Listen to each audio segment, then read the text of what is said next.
with a national and international reach.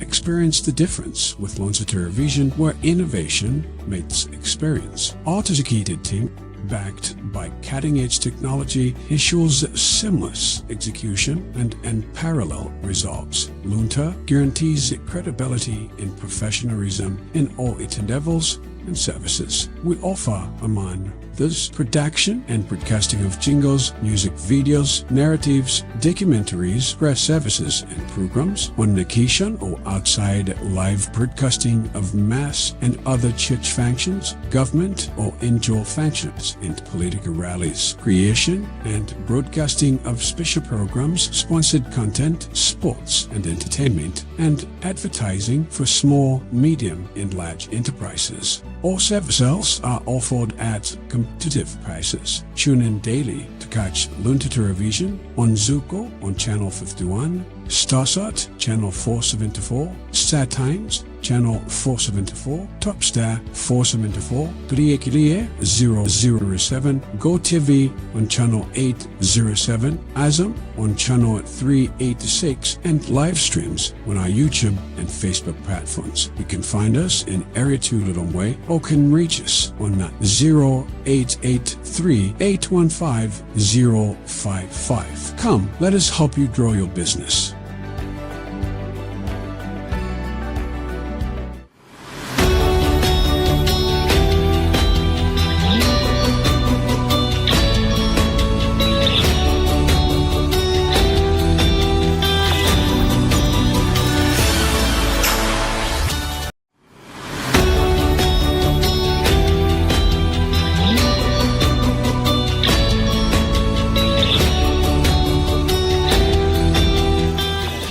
Pa 27 August mchaka chimenechi cha 2026 ndipo takulandirani pakanema wanu wa Luntha kumene tili kuno ndi ku nyumba ya malamulo kumene komiti ija imene ikufufuza za ngozi ya ndege imene idapha amene anali wachiwiri wa mtsogoleri wa dziko lino Dr. Saulus Klaus Chilima ndi anthu ena. Kafukufukuyi akupitirira ndipo phase ino imene ikulowa kafukufukuyi ndi phase 2.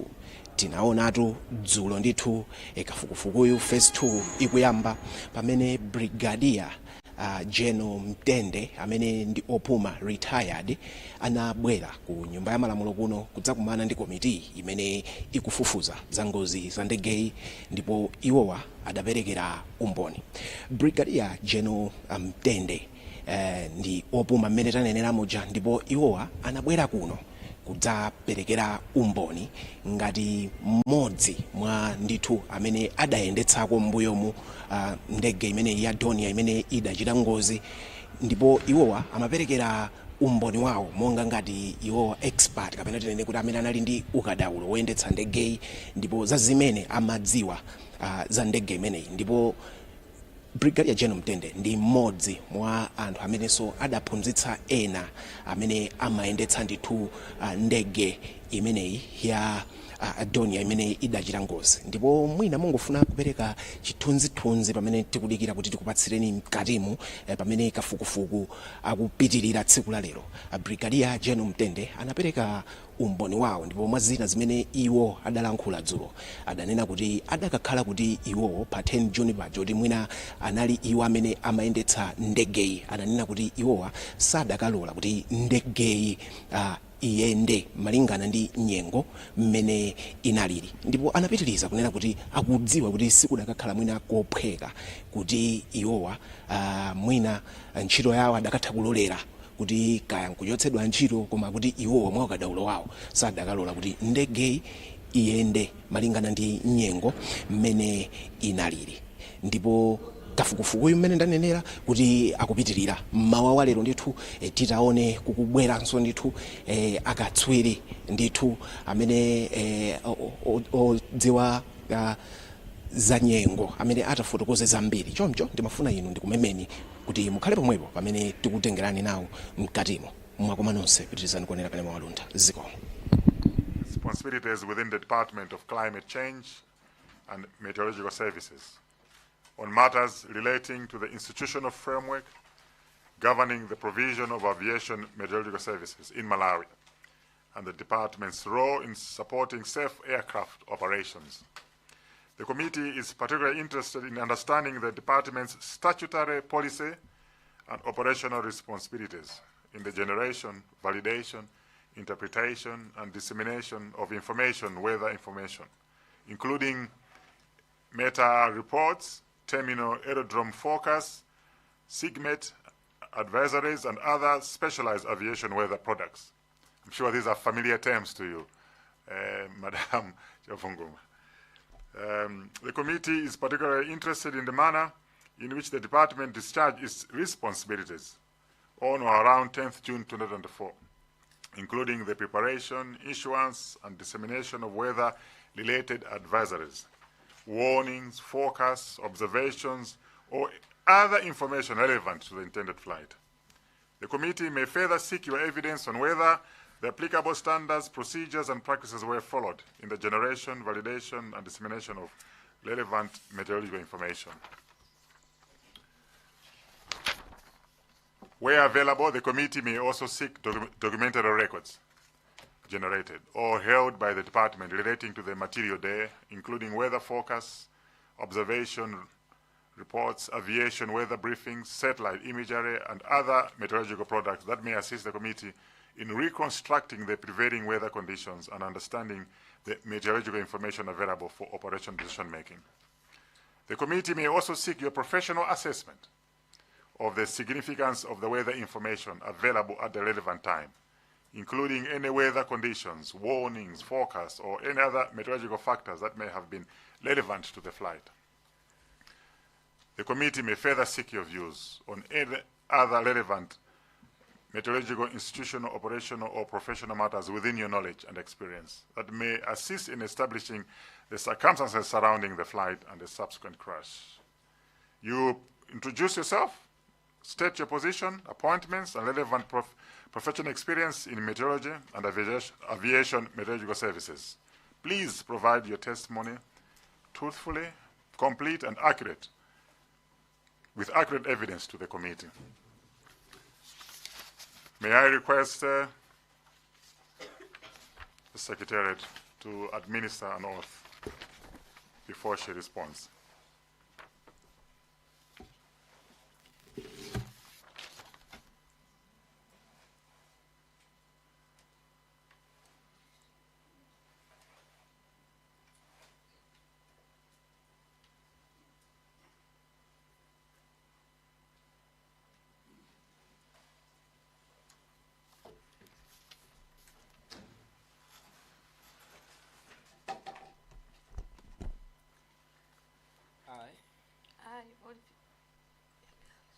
I, Oliver Chikangawa, meteorologist, retired.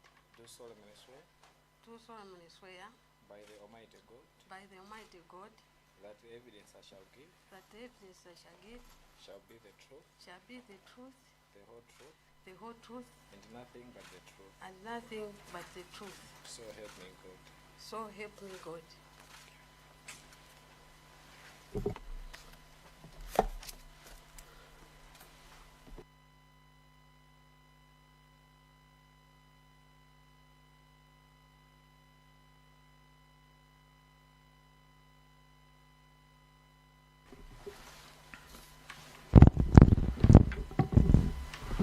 Mrs. Chafunguma, we are live on Parliament TV and various media houses. So your testimony today is being broadcasted to all Malawians. Just wanted to bring this to your attention, and you are free to respond in English or Chichewa. I'm sure you came here prepared with your report. We have received a copy of those reports, and you will determine how best you want to make your presentation. So I would like to open the floor to you to make your submission.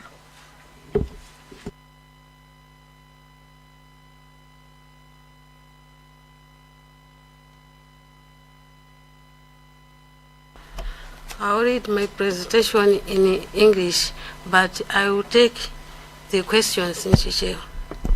Okay, that's in order. Okay. So I start.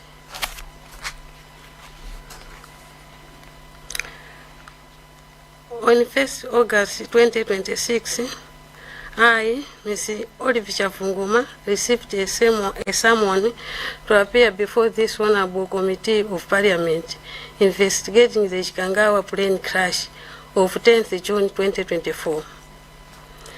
I have been requested to give evidence based on my role, experience, and knowledge concerning the weather information available on the day of the accident.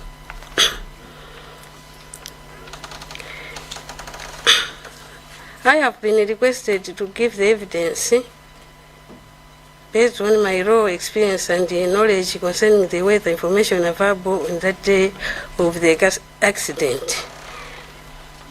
Chairperson, at the time of the crash, I was the officer in charge of the Mzuzu Climate Change and Meteorological Services Station under the Department of Climate Change and Meteorological Services. I have retired earlier this year from the department after working 35 years. My chairperson, the Department of Climate Change and Meteorological Services follows the standards and guidelines of the World Meteorological Organization, WMO, and the International Civil Aviation, ICAO, in providing aviation weather information.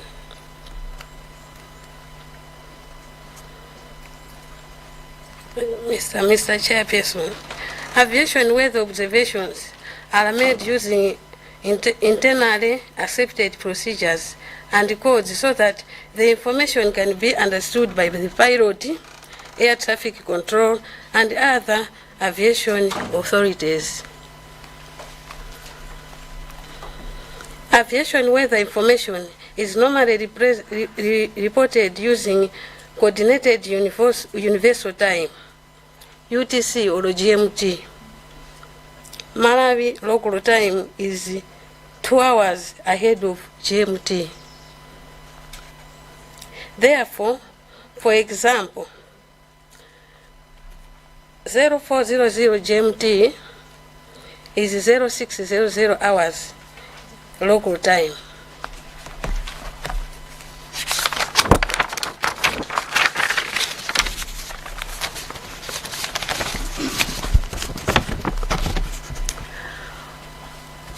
Mr. Chairperson, Honorable Chairperson, on 9th June 2024, the Mzuzu Climate Change and Meteorological Services Station was informed that the Dornier aircraft that had arrived with the remains of late Honorable Ralph Kasambala, SEC, was expected to depart on 10th June 2024 for Kamuzu International Airport.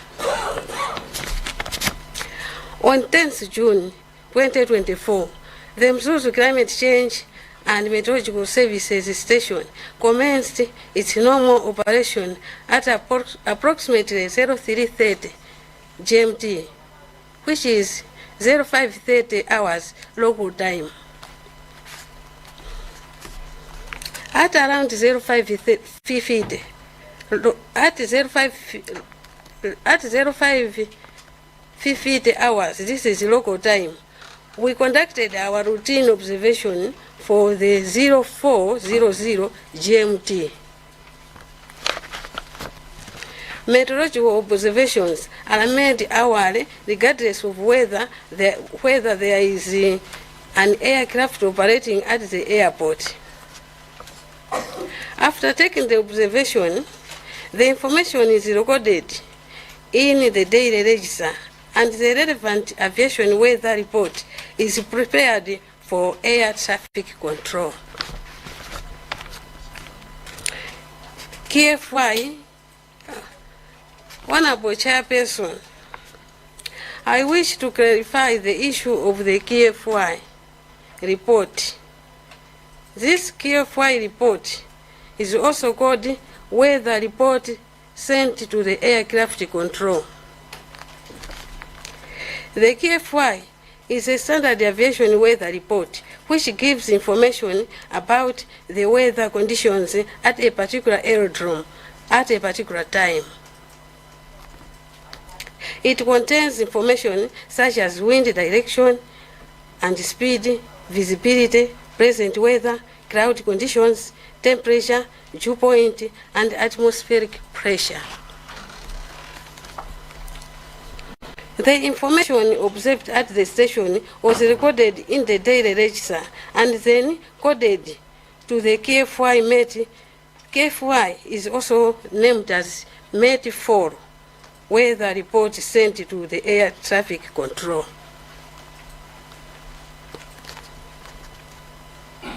Honorable Chairperson, generally, the weather at Mzuzu Airport during that morning was overcast, with drizzle and fog in the vicinity. This weather was influenced by cool, moist, and stable southeasterly winds, hence the Chiperoni and Mwera conditions. This weather is dangerous to lake users as well as aircraft movements due to the presence of low cloud, which reduces visibility in some areas, especially at high elevations, and may result in drizzle and fog.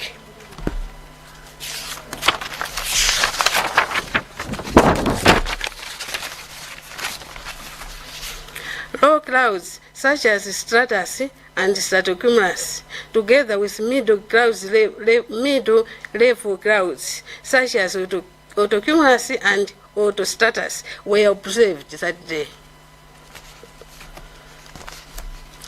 Note that there were no thunderstorms on this day.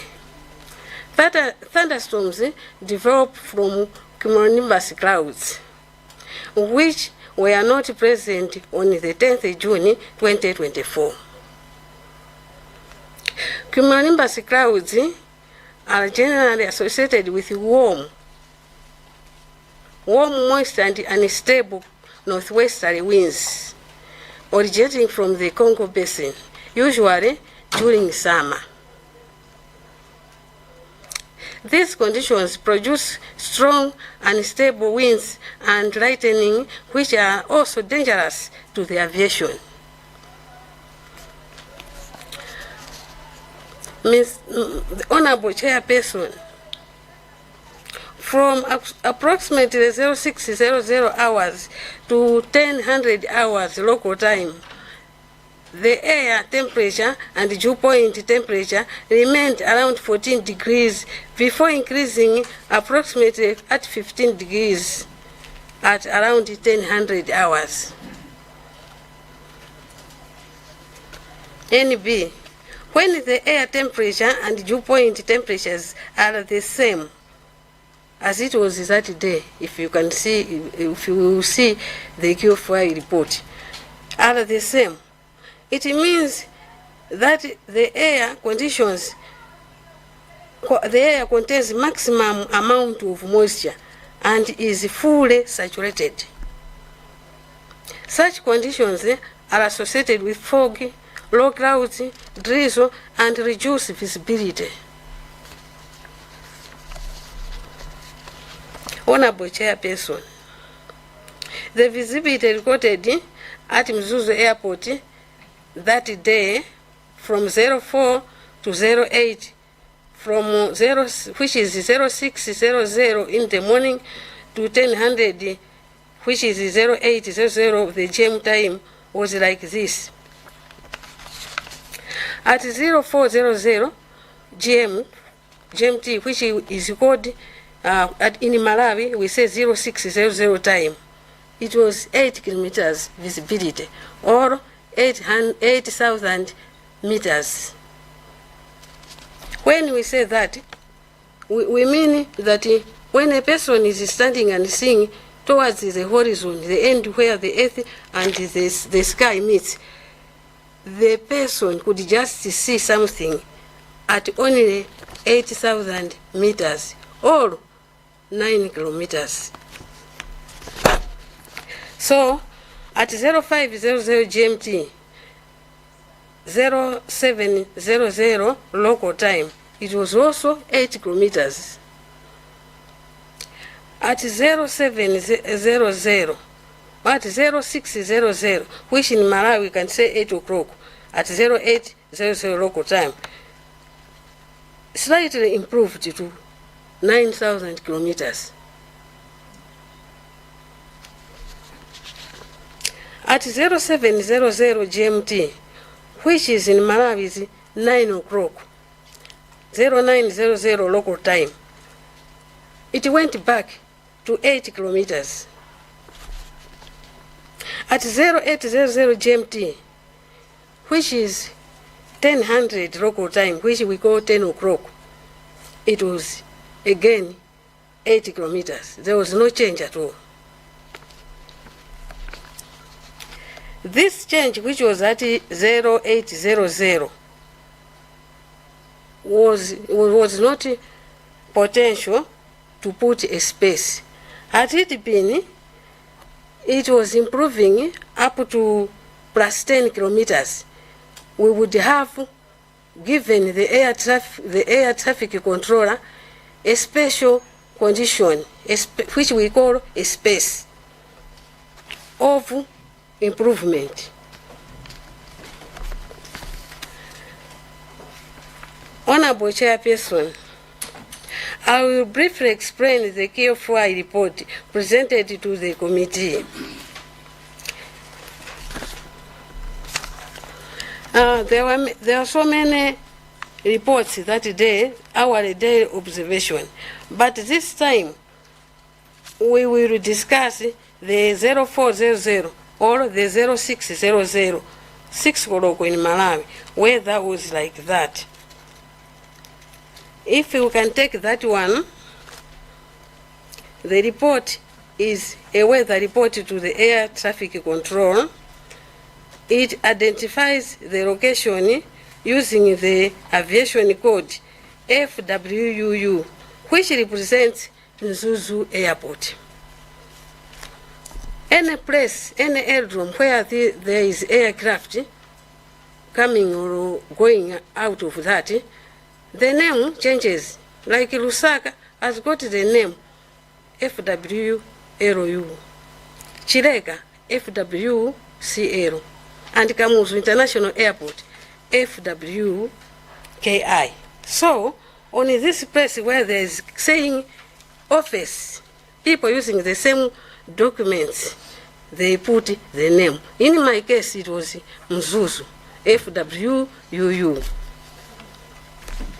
And when we are giving the report, each report has to have its serial number, which we call the serial number, the first, the second, the third. As long as you give, you have to give it the number. So this day, the serial number this morning was 01, the first one, to give to the air traffic control.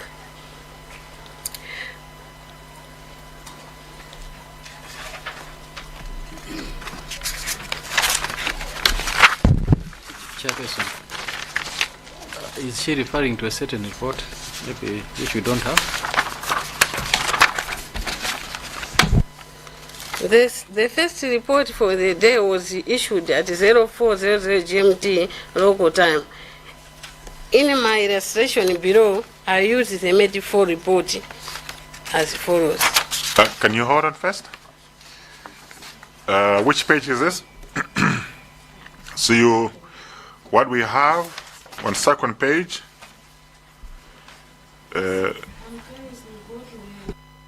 now, Honorable Chairperson, I'm now trying to go to the other page. which is page 3? I know your document is not numbered, but we have page. It's not numbered, but it's the fourth page. There I know I confused you because I had to explain other words. But now we're at the fourth page, which starts, the main weather information content in the report included the following. If you can see this, Honorable Chairperson, we will see that there is FW0, where we stopped at serial number, and now we go to the date which was 10/06 2004, and the observation was 0400 GMT. Of course, we can't see where this the paper, how it was the duplicated paper there.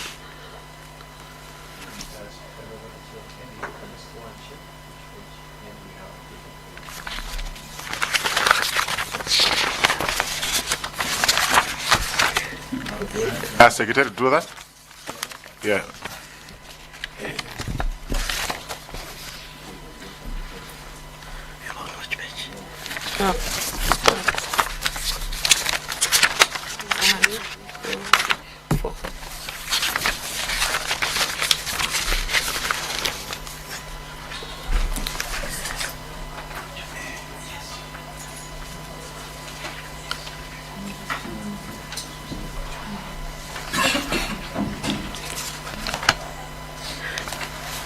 Honorable Chairperson, I resume on page 4.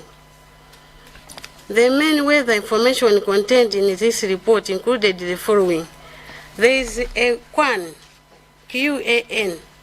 This language is heard only for us Met people, meteorologists, the air traffic control language people, and other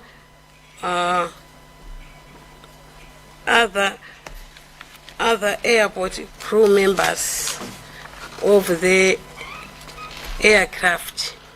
The pilot can understand it, and I'm trying to say that time 06000400 GMT, the wind was at 060 degrees with 5 knots.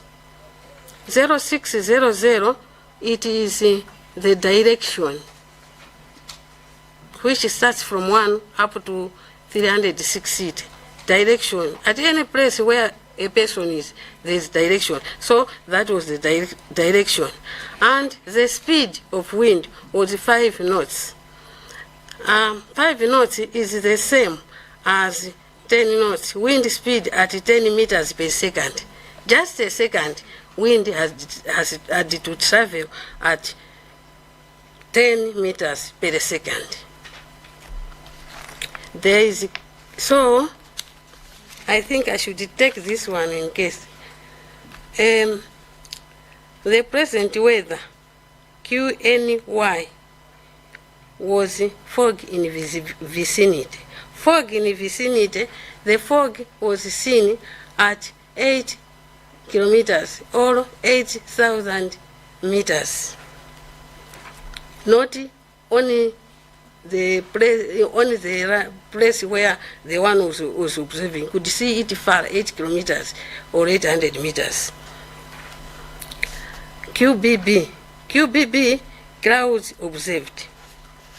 So, the clouds information uses international uniform aviation terminology, including for the 0400 GMT report which we are using. That day, there was scattered at 500 feet. There was broken at 1,500 feet. There was OVC at 7,000 feet. So, before we understand the way the scattered, the broken, and the OVC, that's why I have to go to this page where we say cloud cover is measured in octaves, where the sky is divided into 8 equal parts. The amount of clouds observed is expressed as the number of parts of the sky covered by clouds. If the whole sky was covered with clouds, we say 8/8. So, I will also illustrate this.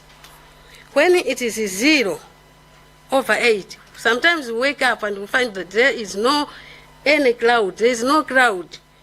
That we say it no cloud, or no cloud is observed in the sky. But sometimes we see just a trace elsewhere, just a 1 or 1/8. That we say clouds. Cloud cover approximately 1/8 of the sky. Sometimes we have also this this word, the scattered. 3/8 scattered cloud. Cloud covers approximately 3/8 of the sky.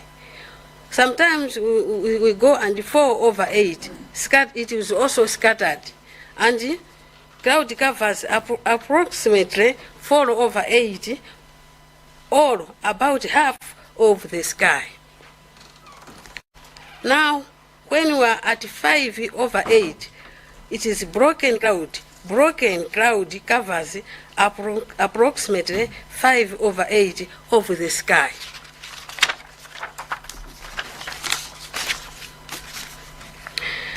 Sometimes it is 6/8. We call again broken cloud with BKN. Cloud covers approximately 6/8 of the sky. Sometimes clouds come 7/8. Broken cloud, BKN. Cloud covers approximately 7/8 of the sky. And 8/8 overcast, and OVC. Cloud covers the entire sky. 8/8, then we say it is overcast. So, Honorable Chairperson, scattered on this day, it was scattered. We did not even tell that there was few or 0 cloud over 8, but there was scattered cloud recorded at 500 feet. There was broken cloud recorded at 1,500 feet. There was OVC, overcast cloud, recorded at 7,000 feet.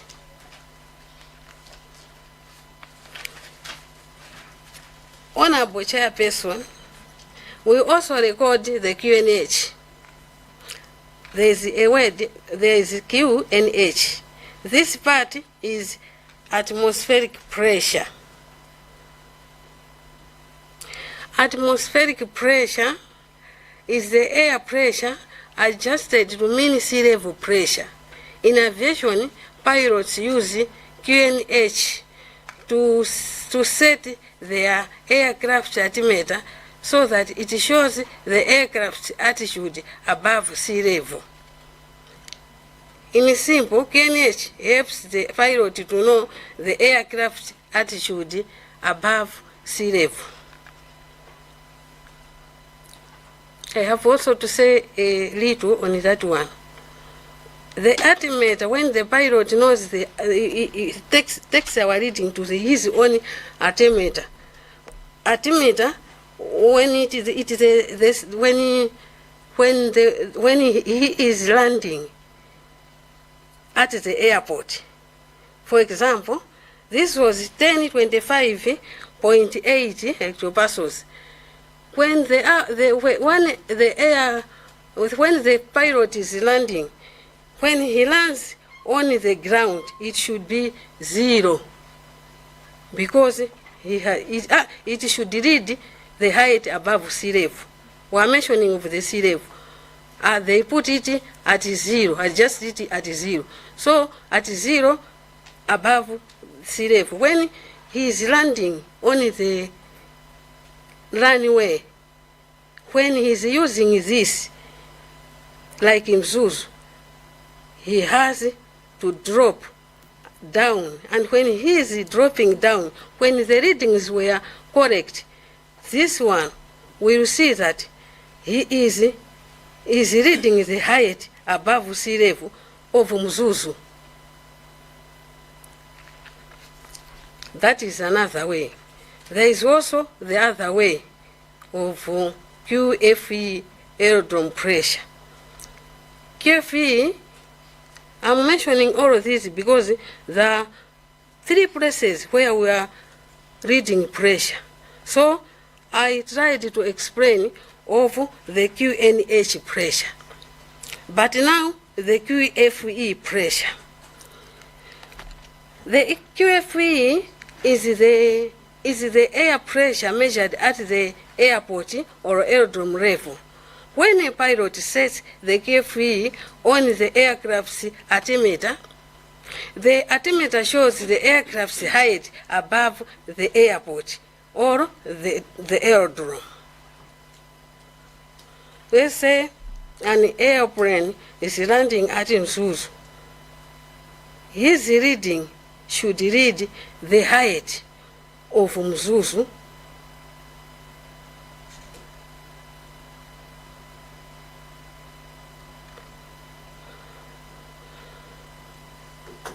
when we come to the QNE standard pressure. Before I go there, this also, the pilot has got an altimeter. When he's dropping or landing at Mzuzu, it should read that he is at the height of the aerodrome of Mzuzu. And there is QNE, standard pressure. QNE refers to the standard pressure settings of 1013.25 hectopascals. It is used by the pilot to determine the aircraft's flight level. On 0400 GMT report, it is written on top with the blue ink. On top of this paper, this QFI, there is also a pressure reading which starts P 883.0. It's the QNE. When the pilot is flying, he uses it. I think when in my opinion, when the pilot is going, it goes in this the angle where it starts going smoothly. It shows that he has used, he is now at this from the airport, at this pressure from the airport. There is also the QM report, which is written QMU, where in Mzuzu, that time it was 14. We read 2 temperatures. The dew point temperature was 14, and there was also the air temperature was 14. These read the same. It's where I said the atmosphere was saturated, full of water in the atmosphere, full of water vapor. The report also contains the time of observation and the signal of the observing officer. This report,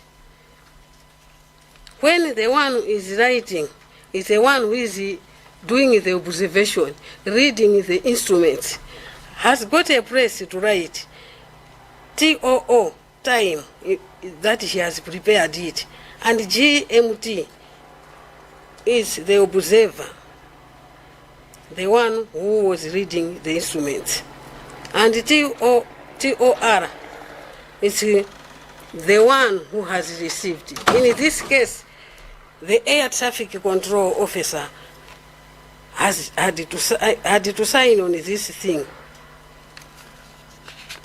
Our air traffic control officer signed this place, and there is also checked by.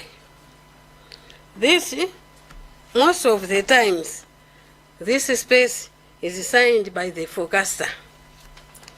I myself did not go for the forecasting course, so this place we had to leave it. I could see it as a supervisor, but I stopped it because when one signs here, it wasn't complete. There is a trend there on top, in between. The forecaster has to give what is to happen just 2 hours to come. So, since it was not complete, I had not complete to write there. I just saw it.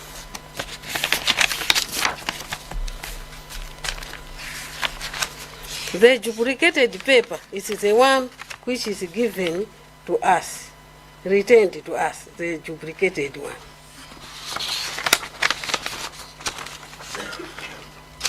I think one hour page, the other page here, the last one. Honorable Chairperson, I would also like to emphasize that the weather information contained in these records is from Zuzu Airport. Zuzu Airport and Chikangawa are different locations. Therefore, the weather conditions observed at Zuzu Airport cannot automatically be taken to mean that the same conditions existed at Chikangawa at the same time. Weather can change from one place to another because of differences in location, elevation, terrain, cloud development, wind, and other atmospheric conditions. For example, even within the Mzuzu area, the weather at Mzuzu Airport can sometimes be different from weather recorded at Luntha or Mzuni. One place may have fog or drizzle, while other places may have better visibility or different cloud formation conditions. Therefore, the meteorological records from Zuzu should be understood as the observation of the condition at Mzuzu Airport at the stated time. They should not be regarded as direct observations of the weather conditions at Chikangawa. Honorable Chairperson, based on my professional experience and records available to me, the Mzuzu Meteorological Station was conducting its normal weather observation on 10th June 2024. The daily register and the QFY, the Met4 report, provided a round of the weather conditions observed at Zuzu Airport and the information communicated to air traffic control. I remain available to provide any further clarification or professional explanation that may assist the Honorable Committee in its investigation. Honorable Chairperson, I hereby submit my testimony to this committee.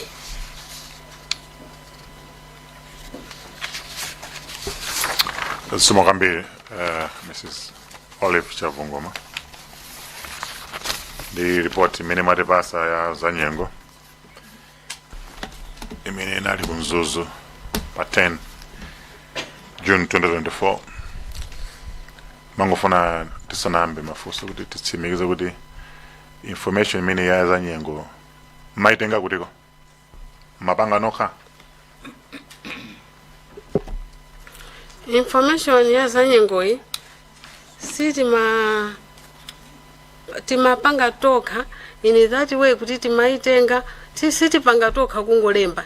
The instruments amene ameti anayika mala yose ino like malo ena amene anayika and tima choyambirira ngati muchanambira poyambira timapita kukayang'ana pamene timalembera zimene zozo nikulembera chilichonse and this process ni zodabwitsa kwambiri ili very ujeni ndiyo dalilika chifukwa choti tikamapita kukalemba ndiyo kuti munthu wina kaya ali ku Zambia kaya ali kuti ni chinthu choti dziko lonse lapasi limachita ndekuti ukatenga ati 10 minutes to the hour ukulemba kuthamanga then ukuchita record everything poti apapa tapanga taperekapo zochepa zimene amafuna a air traffic control kompali zambiri ngati evaporation pali zina ngati zokhudzana ndi rainfall pali zina zimene nthawi zina timaonanso the shine and the like zimene zonse tikamatenga ndekuti timatenga nthawi imodzi imene dziko lapasi linagwirizana in the World Met Organization ndeti matenga zimenezi kwayo kuthamanga kutenga ndimizi dziko lonse likutenga pompo chifake pali GMT nthawi yogwirizana dziko lonse lapasi ndikumvesesa ndimakufanizira kunzuzuko makina mashini alipo kusinduzira capacity kunzuzuko ilipo mazipangira kunzuzuko mwe kapena mapanga liraiko kuti anthu ena akupasani information yo mangofuna ndipesese penepo. Honorable Chairperson, these were taken from Nzuzu Airport. Datokosa. Mwanza Central. Ziko mkwambiri chair. Tokoze kwambiri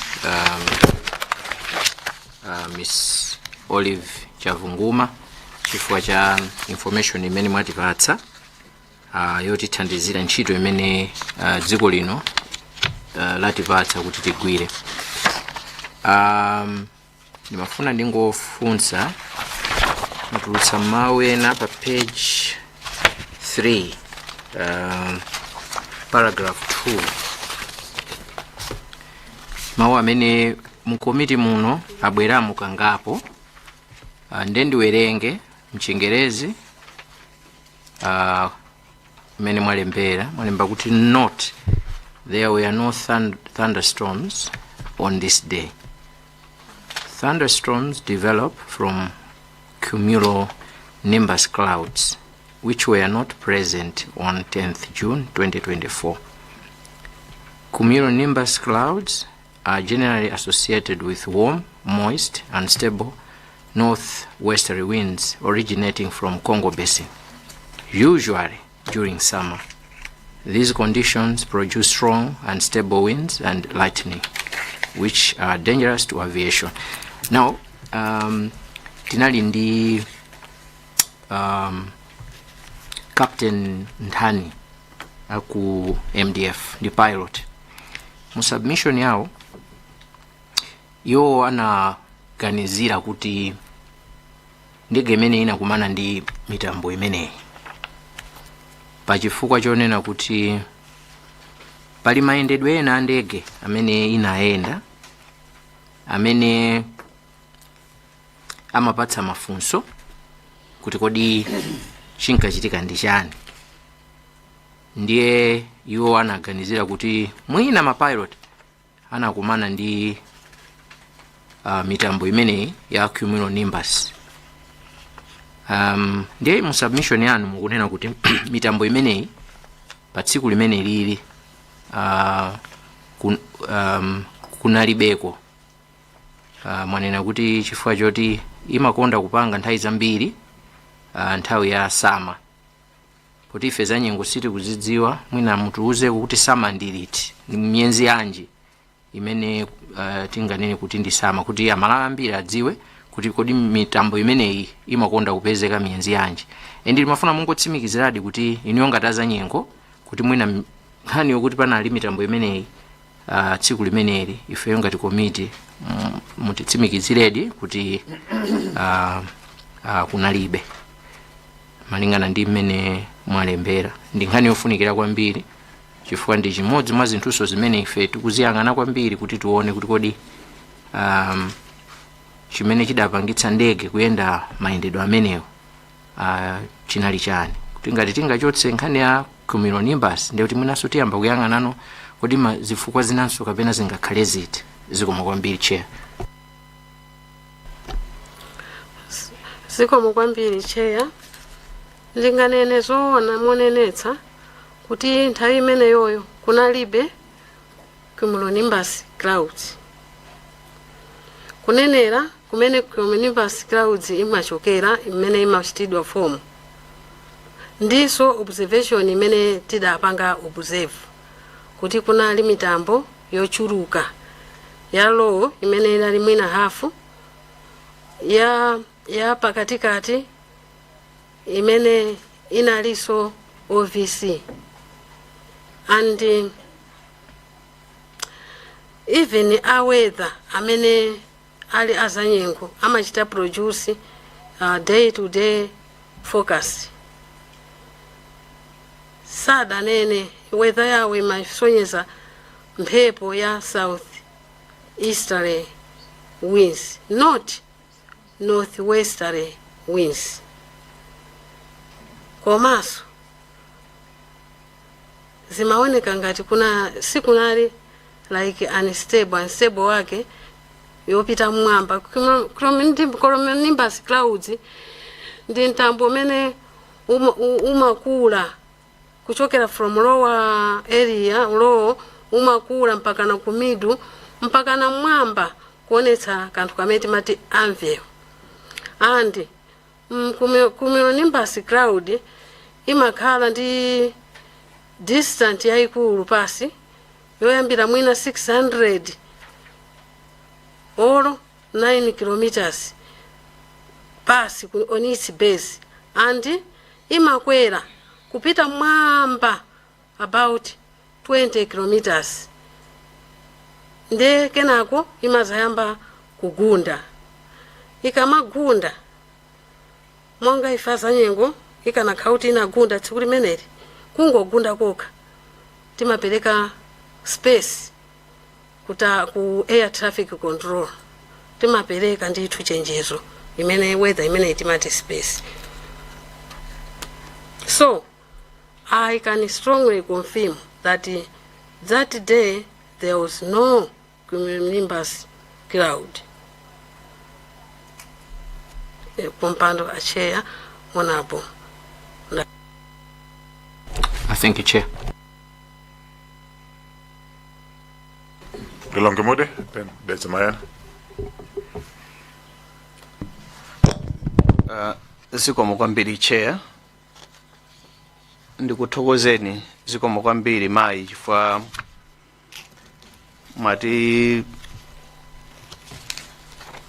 mwatipatsa information yofunikira kwambiri. Ndiyeno funso langa loyamba linali pa nkhani ya overcast. Manena kunena kuti overcast tsiku limeneli imene kusonyeza kuti ma clouds anali 8 out of 8 kuyambira pansi mpaka mwamba. Ndiye ndimafuna ndifunse kuyambira pafunso limene linafunsidwa kale la cumulonimbus clouds ndipo mwatitsimikizira kuti kudalibe cumulonimbus cloud.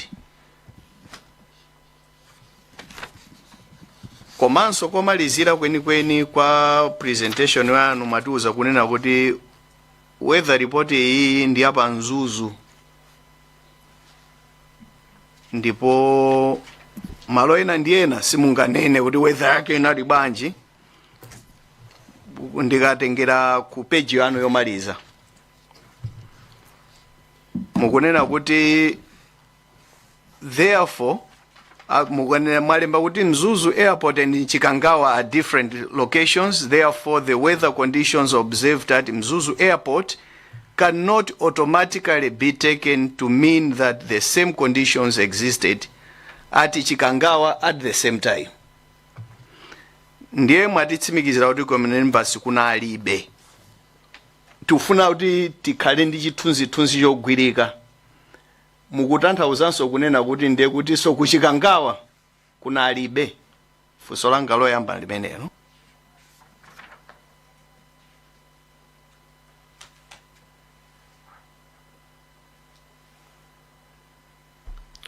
Honorable Chairperson, ndikunenetsa kuti ku Chikangawa sikunakapezeka cumulonimbus cloud. Chifukwa chonena kuti origination kumene kudachokera mphepo zimene zinatipweteka kwambiri mphepo zichazo. Origin yake inali yoti it was southeasterly winds.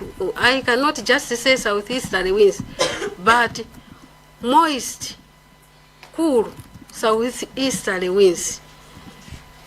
Cool, you see the temperature inachita range from 14 if we can take our QFY.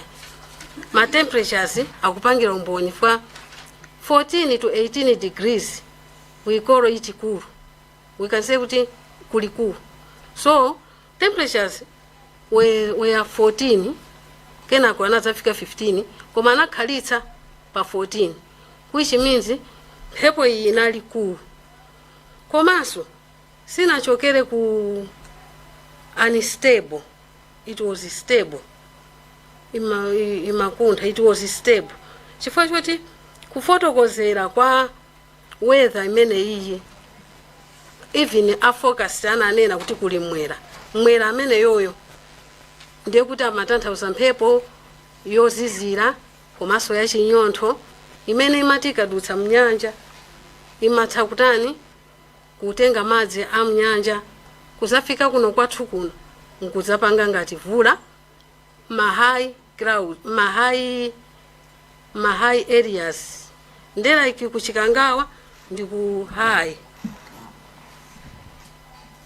My assumption, if it was the accident, maybe due to weather, it might be caused by the visibility. Due to low clouds, maybe. Zikomo kwambiri chair. Funso langa lachiwiri ndi nkhani ya visibility. Ndapita pa page yano imene mwatiuza kuti pa 6 o'clock local time up to 10 o'clock local time visibility inali 80 kilometers. Mukati 80 kilometers visibility tufuna timvetse nde kuti mwakhala pansi pa airport paja muli pansi mukutha kuona mukhoza kuona mpaka 80 kilometers pa airport ipo horizontally. Zikutanthauza choncho zikutanthauza choncho bwana. Koma kwambiri. So it means kunena kuti airport ngati ya Panzuzu runway ija ndi ama kilomita ngati mukudziwa pano wenjezera runway nde sindikudziwa kuti ili bwanji. Chabwino ndimafuna ndidziwe cholinga ndimafuna ndidziwe kunena kuti ndeuti pilot akatera atha kuona the whole runway ndimene ndimafuna ndikhale ndi picture imeneyo. Koma the same visibility ya 80 kilometers uli pansi, kodi inuyo ngati ameti mmathanso kudziwa visibility yochokera mmwamba kufika pansi, because iyi ndi ya horizontal. Visibility ya vertical muliso ndi machine oti mmatha kupanga detect kapena mmagwiritsa ntchito cloud cover yokhayo? Kwayambirira nene kuti observation ya ma clouds ya visibility imeneyi imachitika pali ma observations are two types. Observations ya visibility imachitika eye observation kolingana ndi mene adatiphunzitsira. Chifukwa tikamapita ngati kuzanyengo kosi amatiyesa somaso ngati sali bwino. Nde pamene popo ndiye kuti timanena timaona the horizontal ukafika kumene mtambo unatsikira uko komalizira kuyang'ana. Nde timaona kuti I think apapa titha kuona lower mbali ya kumene taonamo china chake chachinga sitingathe kuona to that demarcation.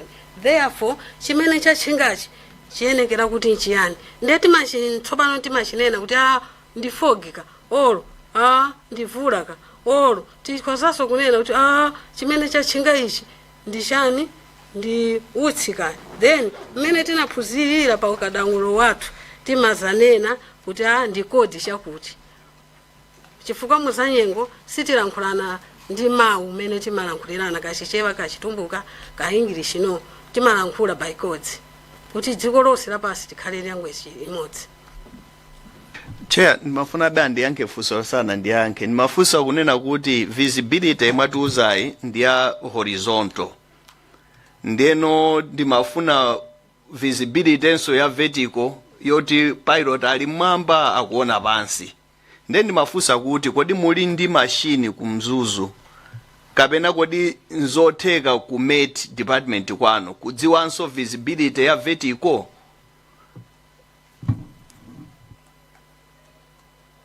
Ife basi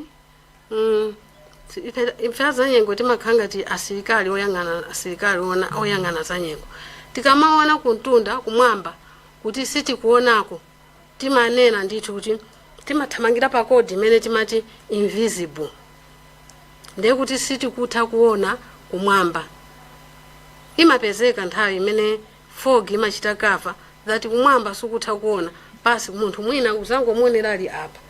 Ndi imene ijaso timakhala code yake sikuthera pa 8 kilometers imanka ninchepa olo imatha kukula kanda yankha ona abwana honorable. Ndimafuna ndidziwe kuti kodi nde idali bwanji nthawi imeneyo tsiku limene lolo ifayi mwatipatsa ya horizontal ndimafuna ndidziwe kuti tsiku limene lolo idali bwanji imeneyoyo ya vertical yoyang'ana mwambayo. Chimene timayang'ana mwamba ndikhoza kunena chonchi honorable. If we can say what is fog definition. Fog definition ndi cloud imene yachita lie pa ground. Therefore tinganene kuti visibility yathu mwamba ndi imene imayambira pa base ya cloud imene tidayitcha kuti inali stratus imene inali pakatikati pa 3/8 or 4/8 imene yoyo base ya stratus imene taipatsa height imene yoyo ndiye kuti yomweyo ndi imene timaonera mwamba. Chair, funso langa lomaliza poti cholinga chinanso nchonena kuti tidziwe kuti kodi ma improvements ati amene tikuyenera kuchita kuti mwina zinthu ngati zimene zisadzachitikenso. Munanena mu presentation yanu kuti kosi ya forecaster simudapange. Ndeni mafuna ndidziwe kunena kuti koda alipo ena adapangako makosa amenewa kapena ali ndi ukatswiri wa zimenezi tili nawo kapena tikufunika anyamata ena ndi ena kapena atsikana ndi ena apangenso ma training ngati amenewa. Course ya forecasting mbuyomu inali yodulirapo chifukwa anthu amakapanga ku Nairobi olokwina ku maiko ena.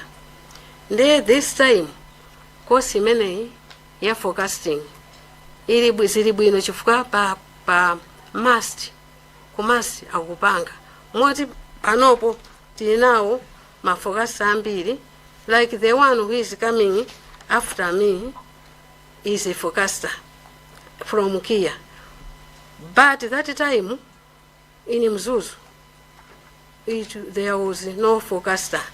And what was happening before was that when there is no forecaster there in Mzuzu, we could call one forecaster if it was the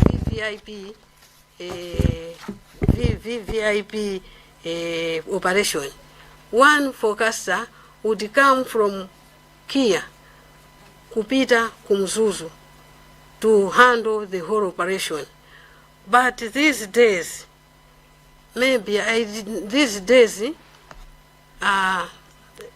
sina jutu maybe kuchepa kwa staff kapena other reasons panalibe forecaster kubwera kumene koko. Thank you, Honorable.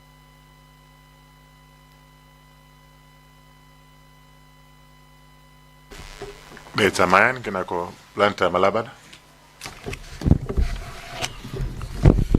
Zikomo kwambiri chair.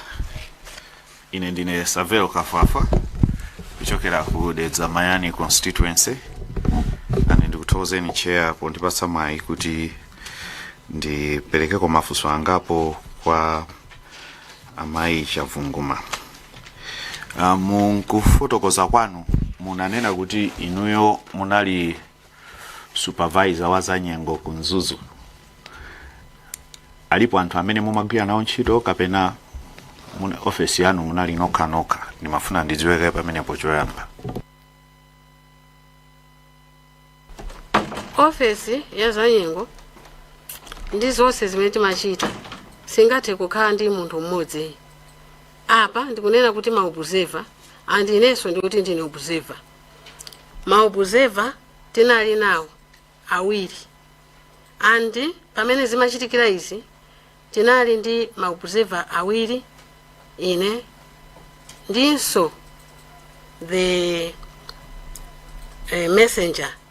I did not mention at koyambirira kuti messenger ndamene amanyamula data iyi kukapatsa air traffic controller, and messenger ndiyeso amabweretsaso those papers kubwera. So this time it meant we were 4 operating in one office.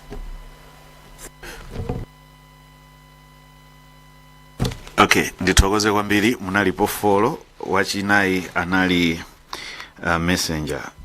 Nene mafuna ndidziwe pa malipoti amene inuyo mwatipatsa kuti chinthu ngati mukunena za visibility imeneyo munalandira ripoti kapena munapanga measure ndi inuyo?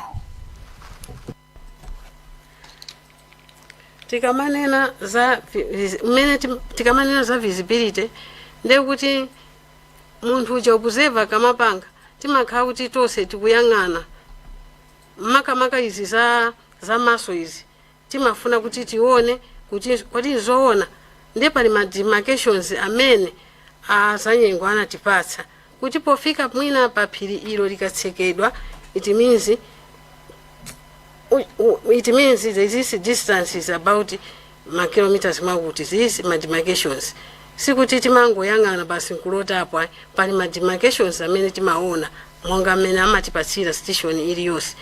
Nde this time ndekuti ikakhala kuti tikupereka zangati za eye observation timachipanga kayi mwina discuss before tisanachipereke nde tione kuti zili bwanji. Tichikachiona kuti ozi ndizoonadi discussion yathu pakuona kwathu mtunda uwu ndumene uli, so the visibility is written and put on the KFY report. Thank you, Honorable. Zikomo kwambiri. Ndipite ku presentation yanu.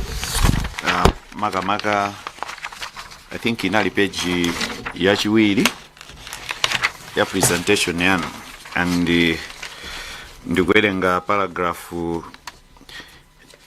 yomaliza point number 5. Manena kuti weather conditions at Mzuzu Airport, and I read, generally the weather at Mzuzu Airport during that morning was overcast with drizzle and fog in the vicinity. This weather was influenced by cool, moist and stable southeasterly winds, hence the Chipironi and Mwera conditions. And I quote, this weather is dangerous to lake users as well as aircraft movements due to presence of low cloud, which reduces visibility in some areas, especially at higher elevations, and may result in drizzle and fog. Ndikufuna kuti sentence imene munalemba pamene pai muiyerekeze ndi visibility ija imene yupanga qualify visibility itiyo ya 3 kilometers kapena ya 8 kilometers kapena maybe even lesser kilometers. Nimangofuna munipangire relate. Ife pa Mzuzu visibility sina tsike fogi sina khale kuti kutsika mpaka na below kuyang'ana below 8 kilometers ayi koma nkutheka kuti kumalo kwina ngati kuchikangawa chifukwa choti kuchikangawa kucha even nthawi zina ukamayenda munsewu nthawi zina tayendapo kumachita kuonera kalaini kacha kansewu kacha kuti ine nkangoona kalaini kambeya aka ndi kuyenda galimoto iziyenda ndiye kuti wina nzanga tagawana kale ayenda laini iti yambaliyi ndiyeno nkutheka this time nthawi imeneyo ngati nkutheka ndikuona ngati mwina itha kuwapweteka ndi visibility inatha kuwapweteka mwina ndi visibility in my assumptions. Okay, mwapanga qualify statement imodzi imene mukunena kuti in some areas especially at higher elevations and may result in drizzle and fog. Kwa inuyo Mzuzu mukuitenga kuti it's a lower elevation or it's a higher elevation, or mukupanga compare Mzuzu ndi Chikangawa kapena, which one can you qualify as a higher elevation? And mangofuna mundipangire qualify if at all muli ndi ma higher elevations malingana ni chiro imene mumagwira. Mzuzu airport or Mzuzu is at a higher, it is at a higher place. It is a vipya, a vipya plateau area, which means Mzuzu is higher than Chikangawa. But when we are in Chikangawa, timakhala kuti tayambapo kukwera kuti tili mu high place. Komano apapa singanenepo kanthu kuti chinachitika ndi ichi, koma inu ndi ntchito yanu kudziwa kuti ngati metakhalira pano mdziwe kuti chinachitika ndi chani pa ngozi iyi. Honorable, thank you, sir. Okay, ndibwerere pa statement yomweyo ndikufuna ndimvetsetse kuti mmene mwalemberamu manena kuti generally the weather at Mzuzu airport during that morning was overcast with drizzle and fog in vicinity. Ndiye manena kuti zimezi mayambitsa zimenezo, this weather is dangerous to aircraft movement. Mungaitsimikizire komiti ino kuti mukunena kuti nyengo imene dali ku Mzuzu tsiku limene lolo ndi imeneyi. Ndifuna nimvetsetse pamene popo.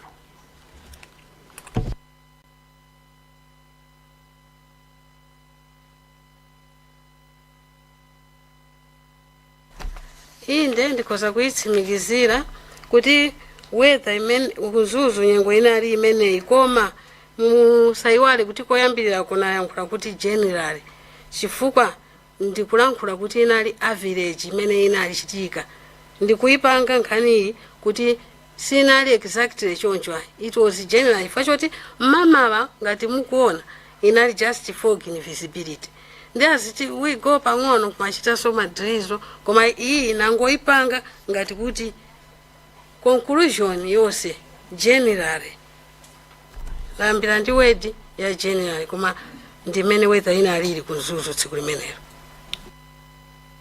So generally the weather was dangerous. Am I getting you right? Yes, generally the weather was dangerous. It is like munthu akuyenda on risk. Mene timayendera kuti tamtuma mwana kagule mchere usiku. Ndeti mata abwera. Komabe akuyenda. Fwa chiyambire ni mene ine ninayambira ntchito. Uje ni ndege iyi yakhala ikuyenda even with this condition. Ndiye mwina the pilot ndamene amadzidalira mayendedwe, the pilot could know. Chifukwa even nagwiraso zaka zambiri pa Akia ndimaidabo ta vula ili chonchi iwe weather ili chonchi koma chatera chili chatera zikomo cha using a weather yanga then chimodzimodzi kunzuzu imapezeka kuti yapita kulikoma you know kuti inali ndege yo using hapo asilikali imapezeka kuti yapita kulikoma mu situation ngati iyi ndipo tizachitika mu situation iso ngati iyi tikhozaso kunena kuti mwina weather mwina koma I cannot certify it clearly koma munyengo ngati yokhai pasaka 35 zimene nagwira one day panabwera amene amanena mwina wake ananena kuti ndege ikubwera amaona shani koma ineyo ngati anatchulapo kuti ndegeyo inayamba kama 1988 ya nyuwani koma ineyo ndiye kuti inaipeza ili ya nyuwani chifukwa ntchitoyi namba 1991 ndege iyi yakhala ikutera panzuzu kaviri mu condition iso mwina ngati zomwezi mwanjira ina mufuna unena kuti nyengo imene inuyo ngati oona za nyengo mumatha kuiona ngati kuti inali dangerous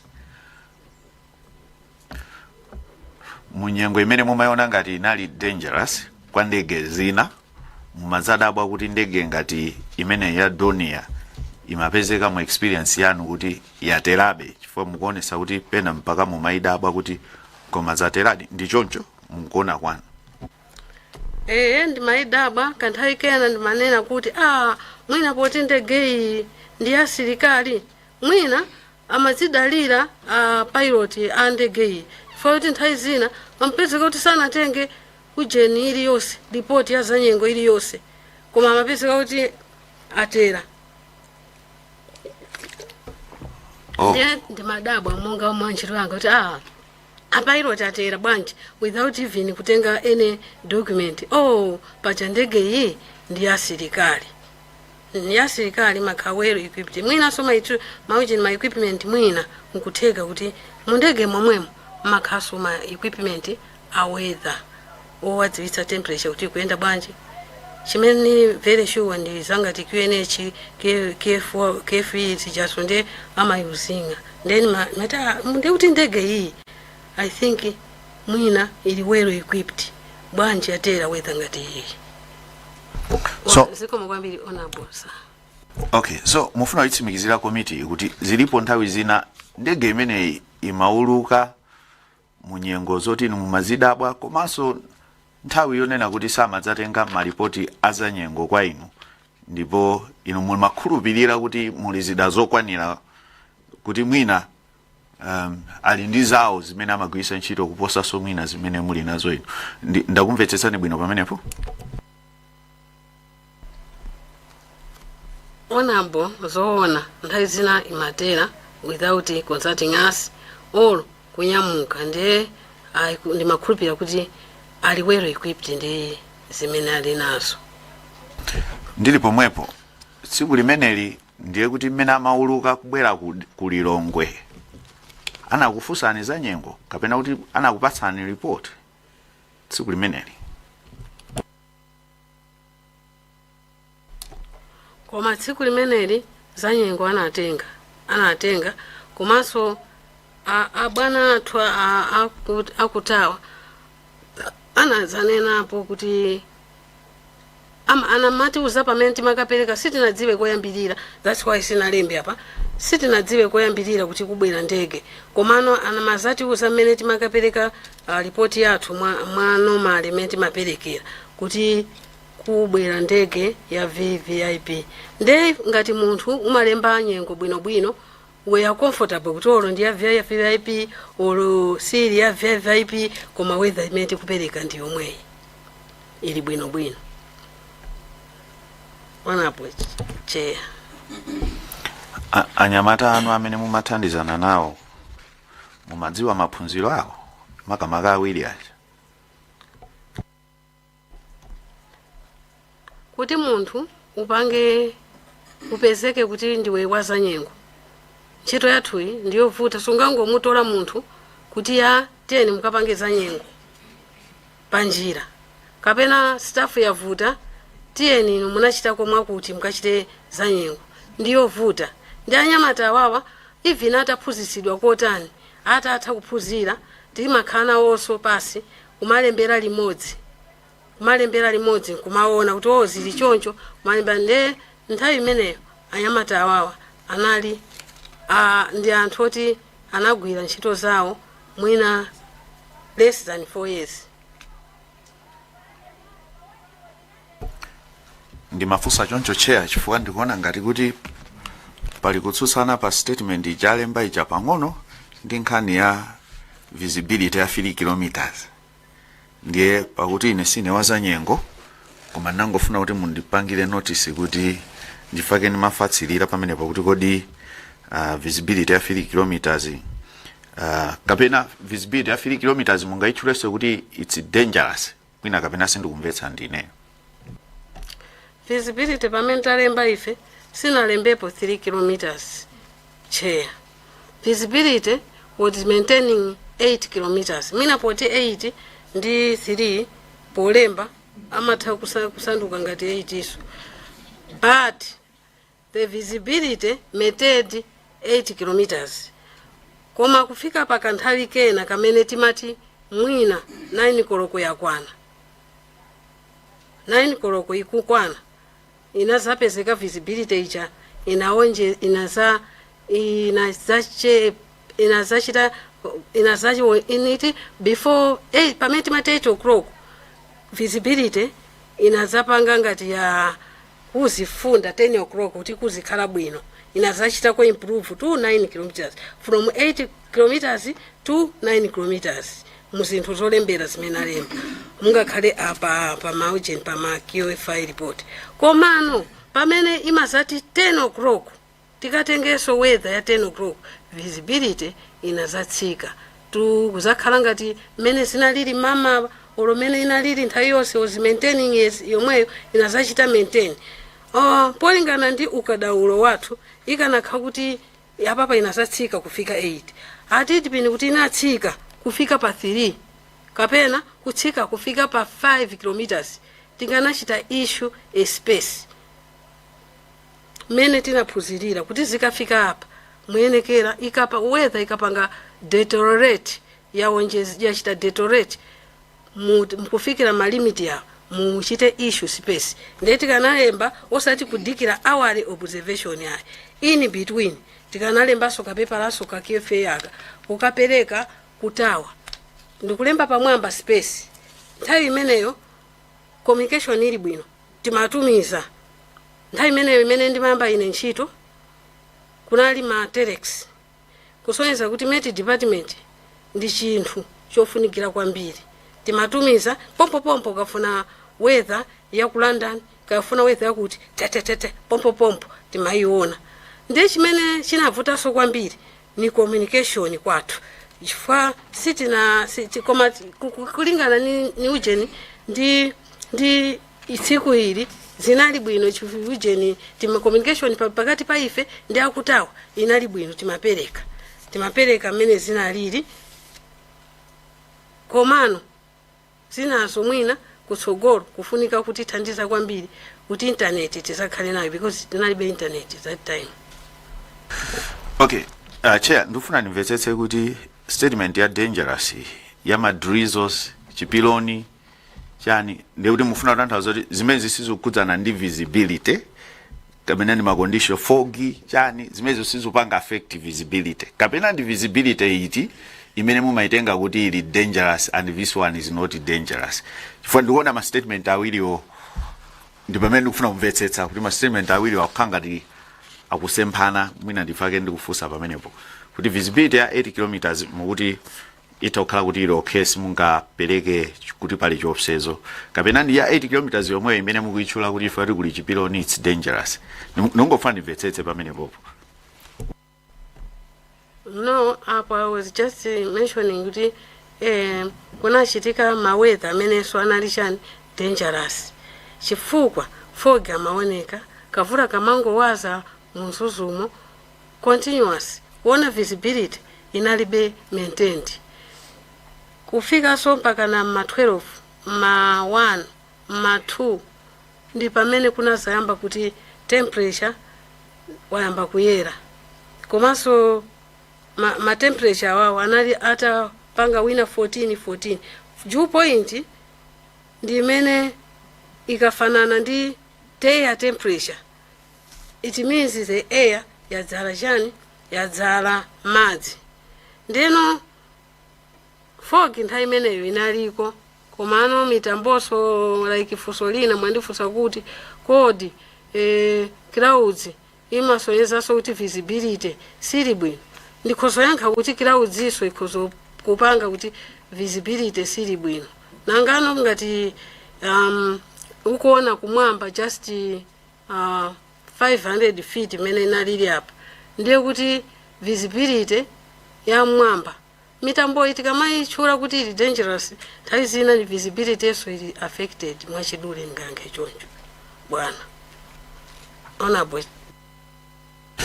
Okay, chair, nimangofuna ndingodziwaso ngati inuyo ngati katswiriwo za nyengo zilipo zida zimene mwina ma airport mwina amayika malo mongogwiritsa ntchito maso zilipo zida zimene amatogwiritsa ntchito for visibility zimene mukudziwapo. Mangofuna ndidziwe kuti mwina ngati dziko la Malawi mwina mtsogolomo tingamasake zimenezo ndikusiyana kuti mwina ine mmene ndingaonere zinthu nzanga sangaonenso chimodzimodzi. As of now, my equipment wonera ma clouds kuli asindi kudziwa pano poti ndasiyapo kanthawi koma ma clouds kunalibe kulikosi chifukwa tikamachita ntchito iyi timachita chimodzimodzi ka ku Zambia timapanga muchananenera koyambira kuja kuti timatsata malamulo. Ndeno nthawi imeneyo kunalibe. If you want to observe the clouds you use eyes. Kuti ndi drizzle you use the eyes polingana nuka dangulo mene unaphunzira kuti mvula iyi ni drizzle chifukwa timauje tima drop take ntafaini ting'ono kuti mvula iyi tsopano ndi showers umathaso kudziwa kuti iyi ndi showers chifukwa tima drop take tikuoneka mwakuti mwinaso umadziwa kuti ndi showers yabwera abruptly nsanga yeti kumwambako kuli mitambo mene ilili kuoneka yosasungunuka. Therefore this is not anything type of mvula koma ni type ya shani ya shower. Ndeno on the same things or the same kapangidwe kake kaizedwe kake ndi mmene so timayizera mitambo on appearance. Chifukwa stratus imaoneka yopanga strat siyopanga stratus and cumulus imaoneka yoti mapanga cumulate. Cumulonimbus ndi mapanga kuti cumulate but cumulating very great and so going mkati mkaza mbali mu width and region going very wide. Ndiye timaidziwa by exponent other things we know them by eye. Very good explanation. Okay, can we move, guys? Let's move away from visibility. It didn't change. It was 8 kilometers. Manifest said. So let's move now. Ngaripali Fusolina, we need to move. Ziko mwambi chair ndingomaliza ndifunso ili kuti maripota amene wa mukalemba mumango gawana panzuzu pomwepo kapena nthawi yomweyo atha kupita sokwina. Mwina funso limenelo ndikufunsa kunena kuti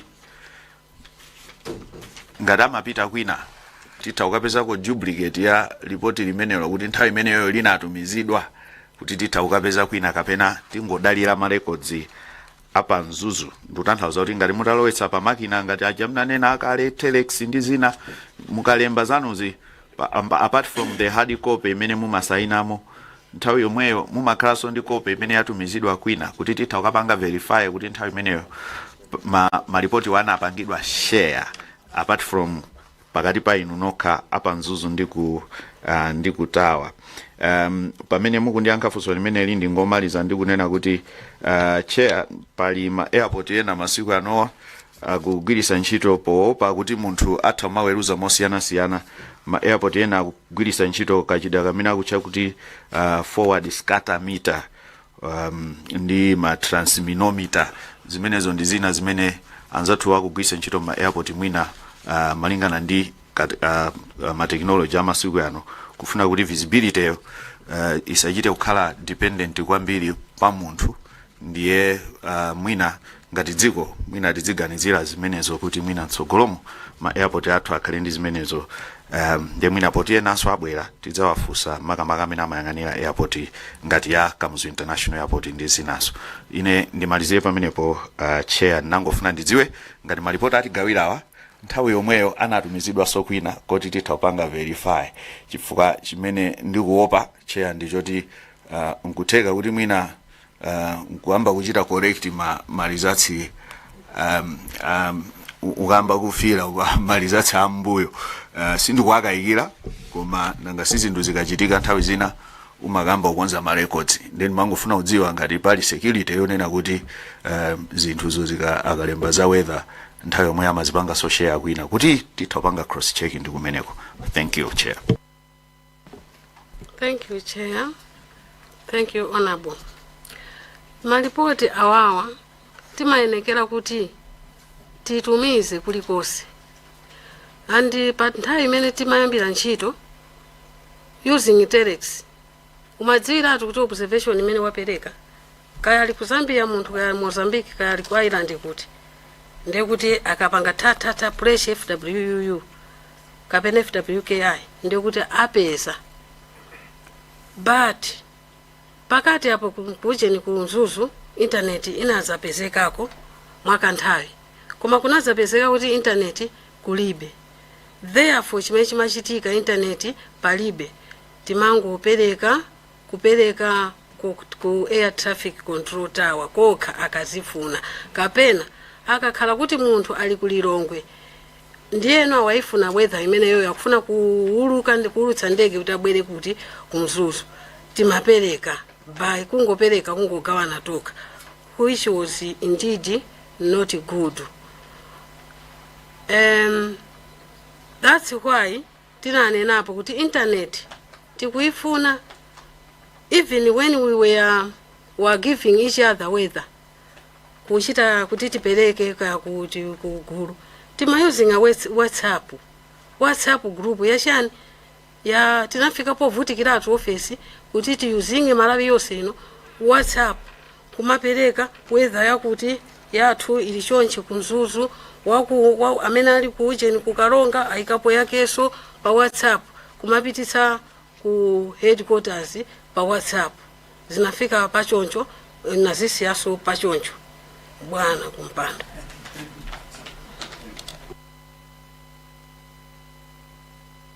Luntha Malabada, the Tibwera Zomba City South, and then Mulanje North. Thank you very much, Chairperson. And in the name of Nso 4, Madam Chavunguma, Nwafuna ndi mvesese kuti kodi from your experience ma pilot alindi maphunziro okwanira kuti azitha kuwerenga ma weather reports mwe mapereka komanso amene amatenga ku air traffic control.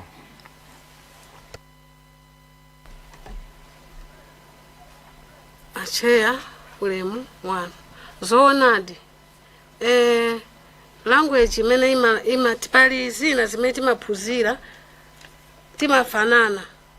Amene wapita ku maphunziro a pilot akapezako maphunziro oti communication isikhabwino pakati pa pilot, air traffic control ndi ife azanyengo.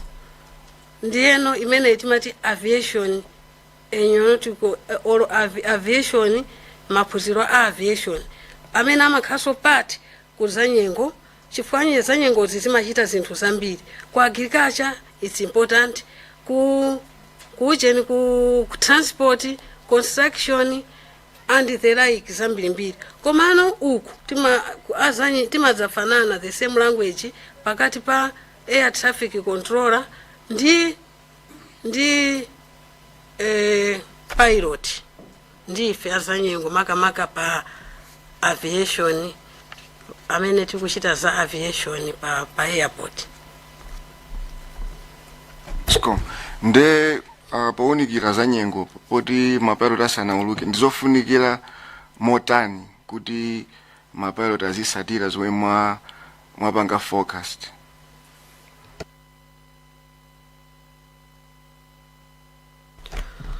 Ulemu honorable ulemu acheya mapilot ama akafika kuti weather akailandira weather amachita amayang'ana pa internet olo pa computer kuti adziwe za nyengo.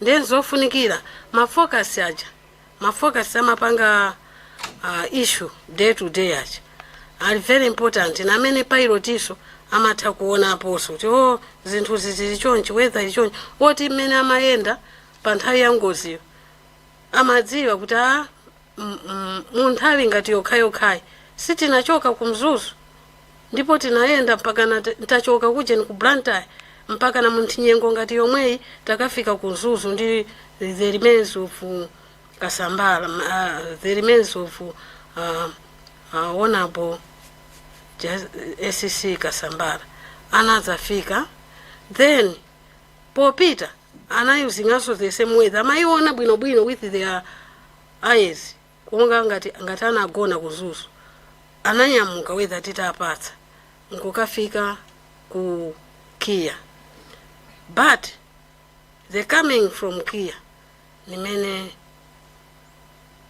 zinthu izi zoopsa zinaonekera.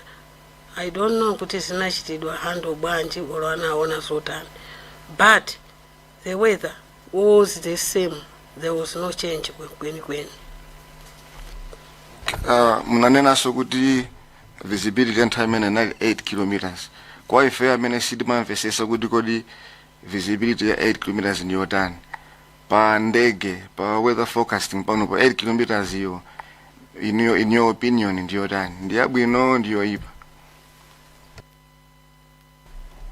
Bwana kumpando limwanu.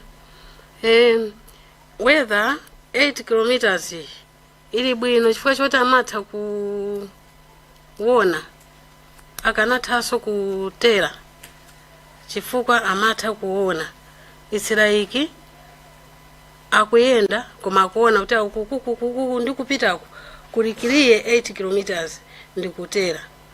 Ndiyeno mujananenera kuti through my experience menda gwira ntchito zaka 35 ndagwira ku aviation kokha sinagwireko ku agriculture amagawa anthu aja ukangomaliza training amakugawani. Ndine anandigawa kuti ndikhale kwa ku aviation nakhapa kamuzo international airport zaka zambiri. Then mu aviation nimaona ndithu kuti weather ngati iyi akanatha kutera. Last one, Chairperson. Pa page 5 munaforo kozaso kuti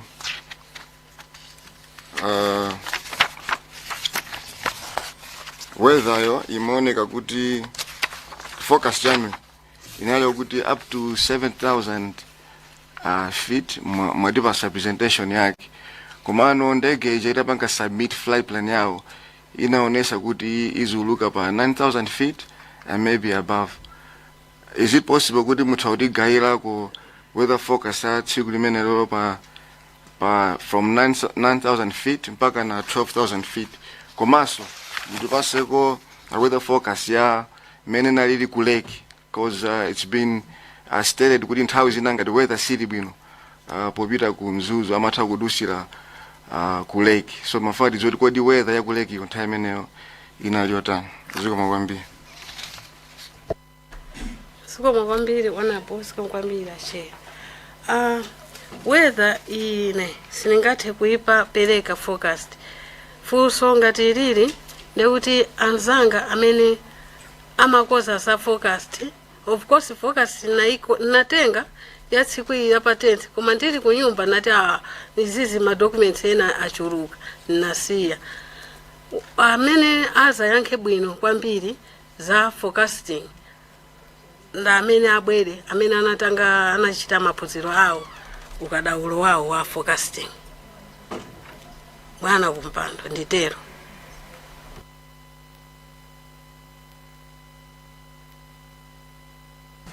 Somba City South.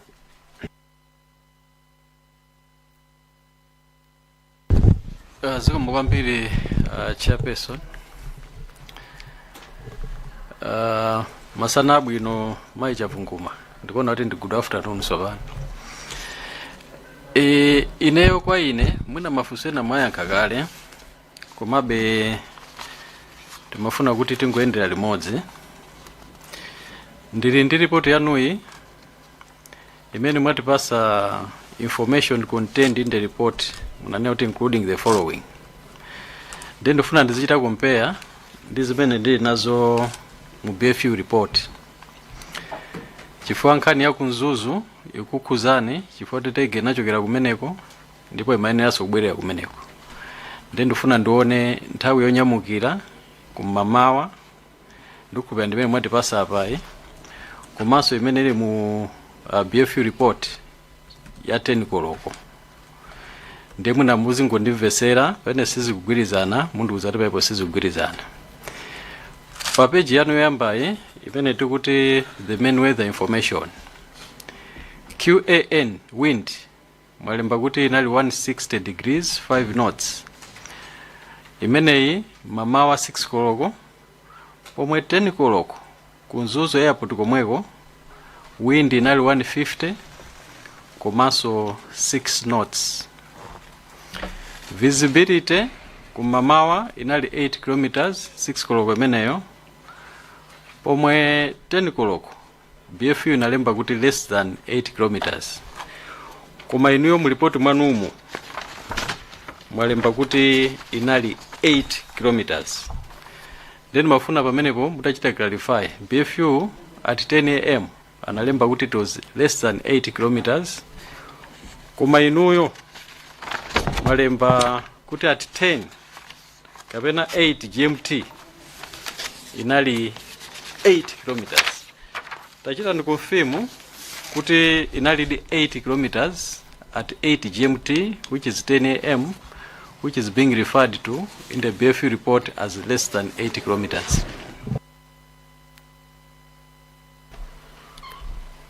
Kumpando wanapo mweneneso bwino mundifuseso fusolo sinalipetsetse. Tabwerera ni pa page yanu ya before 6 which is interpretation of QFI report. Pamambapo mwalemba kuti visibility recorded at Nzuzu was as follows. Ndi maika nthawi kuyambira 4 GMT kukafika 8 GMT. Ndi 8 GMT yo ndikuona kuti ndi 10 koloko mamawa munatero. Ndi pamene popo mwalemba kuti ndi 8 kilometers visibility. Tili limodzi?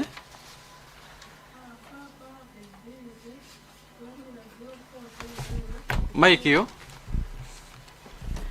Apa visibility kuyambira 0400 imene ndi 6 koloko inali 8 kilometers.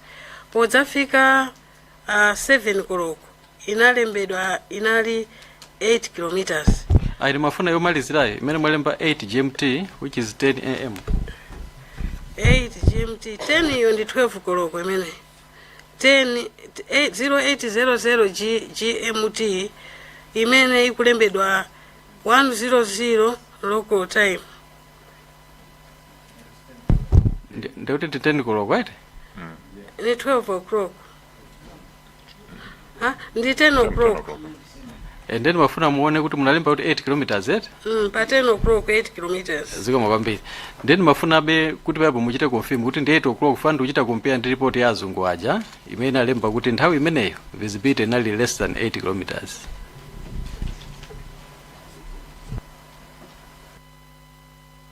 Nkutheka kuti mkuona kwawo koma mkuona kwathu ifeyo timayang'anadi moyang'anitsitsa sitingalembe figa chifukwa choti takonda kuti likhale choncho ayi. And mene yani mlembedwera chimene chinachitika pa 0600 GMT imene ili 8 tiyambire poyambira pa 0400 GMT imene ili 6 koloko 8 o'clock ya 6 o'clock inali 8 kilometers pa 05 GMT ndekuti ndege yanyamuka successfully yafika kukia ndi weather iyi ya 0400 nde pa 5 o'clock imene ili 7 o'clock local time izanyengo yathu tikuona be 8 kilometers yokha komano podzafika pa 6 koloko imene ili 8 o'clock tinazaona kuti yachita improve to 9 kilometers nkutheka kuti pakuona ichichi anzathu anaona mwina ngati kuti nyengo yachita improve nanga see they were thinking of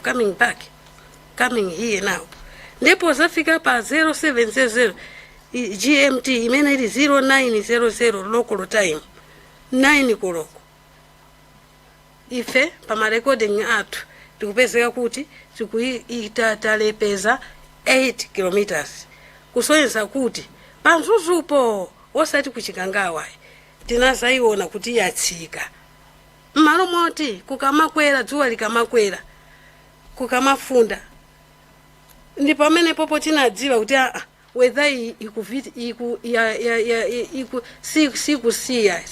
sikukamuka kuzafika pa 9 koloko koma 9 koloko yomweyo mukaiona imene ife tinazaitsitsa kuti visibility yachepa kufika pa 8 osatiso ku 9 ndimene there was a fate kuzafika pa 0800 GMT imene tsopano ili 10 koloko tinazaona kuti yatsika kutsika kwa slightly koma ikanatsika kutsika kuti ifike pa 5 amene kuchulidwayo ngati pa airport pathu tikanachita issue space tikanapereka special condition tikanalemba izi kuchilembaso kuwapatsa akutawa kuti pachitika china chake nanga si timalondola malamulo amene anatipatsa kuti zikafika apa perekani issue space nde mmene mukunenerapo bwana onapo ikanakhala kuti inadzafika tinamuona 5005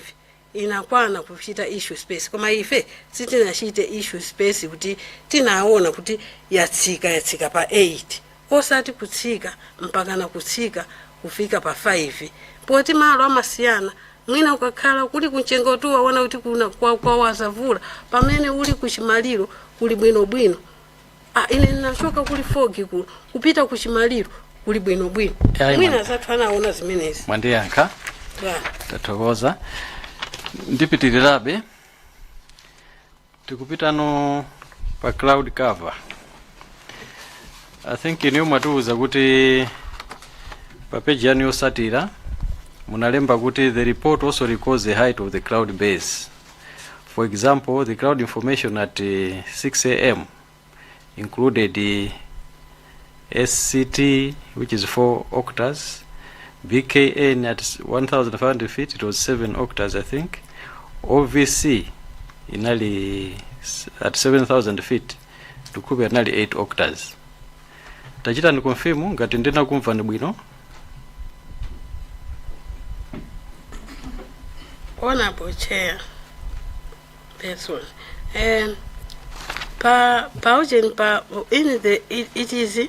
it is said to be pa 6 o'clock inali scattered.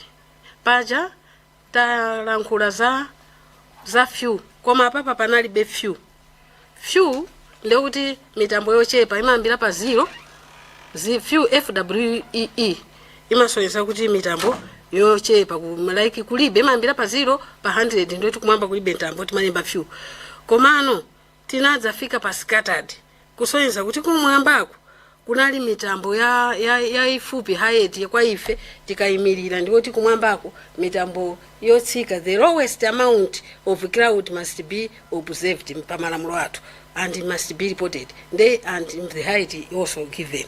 So tinaona kuti pa mitambo yathu inali scattered osati few tinachoka koma inali pakati pa 3/8 or 4/8 mtambo otsika kwambiri ndi unali timaucha stratus umene unali pa 500 feet. Mtambo uwu olota tuluka vula ikugwa mukaona kuti ukuyenda mokhangati ukuyenda choncho kumene mphepo ikuyendera nawonso kuyenda wanu kana observe bwinobwino kunena kuti uli 500 feet umene wowo. Komano noti kuti unali scattered sunali wochepa unali 3 octaves to 4 octaves scattered pamene tinayambira. Then broken ndekuti pa 1500 feet ndekuti pakuima kuyang'ana kumwamba ndekuti tinaona kuti base imene iyi ya mtambo winawu the next layer imene inaliso low cloud ndeti tinaiona kuti ili 1500 feet nayonso muona kuti sinali scattered inali broken iyo ndekuti wayambira pa 5 octaves kulekeza pa 7 octaves. Palamulo wa zanyengo ngati ili 7 even ngati kumwamba kuli covered kose koma tikuona blue pang'ono tikangoona blue pang'ono sitilembaso ujeni OVCI blue wakaka ng'ono kangochita blue pang'ono timanena be 7 octaves komano timanena be kuti broken koma uyu unali pakati pa 5/8 or pa 6/8 uso u ndi wa low cloud. Then kunali OVC uyu ndi wa middle cloud ndiyeno unali wa middle osati wa kumwamba wa pakatikati wa middle nomene unali 7000 feet kusonyeza kuti unachita cover the whole area. Uwu tikunena wa OVC uyu ndi uja timati vula ikamagwa timati yatuwa ukuitu vula yatuwa yachita mbuvula mwina umatha kunena kuti kubwera vula ukuili tu kutuwa kuja pazanyengo kukachita kava ndikuti kunachita kava kumwamba kose ndiye kuti kunali autostratus and SS autostratus and autocumulus and autostratus zose ziwiri zinali pa middle inali overcast. Oti tu uyu unatuwa the whole ukangana the whole domu yose inali yotuwa ndi ofisi yameneyo. Komano ina imaoneka kuti kuthamanga ing'ono ndimene ikuthamanga musi nimene tinaisa 500 feet ndiye pakati imaoneka wapakati utimati ndi kuti broken umaoneka okonyekana koma uthaisina wodera bi koma okonyekana pakati umene umene koma wapanga strato wapanga chonchi okonyekana koma ukuti umene ndeti unali pa broken stratocumulus wapanga strato as well as cumulate wapanga ngati wasala zako pang'ono koma wapangaso okonyana wapangaso cumulate. Paipo pandiyankha ndipo tero pa page yomwe ija zikugwirizanaso ndi zimene mwatiuzazo kuti ma clouds akeso anali omwewo. Kupita ku temperature mamawa inali 14 degrees imene mwatiuzira at 10 o'clock inali 15 degrees kangati nachitapo improve. Ndiyeno tayenda limodzi pamenepo I think itangofuna kuti anzanga aso mu committee aziwe kuti visibility ija I think titenge mwina yanuyo kapena mwina tichitabe triangulate kusogolo kupoti mukubwera be anthu ena koma that was the only difference. Ndiyeno in conclusion with this weather chifukwa imene ndibe anachokera at 6 o'clock ndege imene kuchoka kunzuzu mabwera kulilongwe ndiye zikufana nabe ndi ya 10 koloko imene amene utazafika 10:06 tatisimikizirani kunena kuti ndi weather imene ipoti imafanana ndi ya 6 imene anachokera at 6:10 tatisimikizirani kuti ndege imene kuti inathadi kutera nakumva ngati munanena kuti ndege nakatera mafuna tikhenga ti scientific tiende limodzi tatisimikizirani kuti inathadi kutera inakhauti yafika kunzuzu. Onambo ndege imene iyi imaoneka kuti ikanatera ndithu ngati ni mavuto ndekuti anali en route poti zinachitikira ngati ku Chikangawa en route nimene napezana kapena zimenezo koma ndege iyi azimene ndimaonera ngati panzuzu ikanatha kutera honorable person mafuso anga atera pamenepo ziko ndingofuna ndingo pangabe confirm mwatumiza ma report ano aza nyengo awayambira 5am paka na 6 7 8 9 paka na 10 am ma report yo muna banga prepare ndinu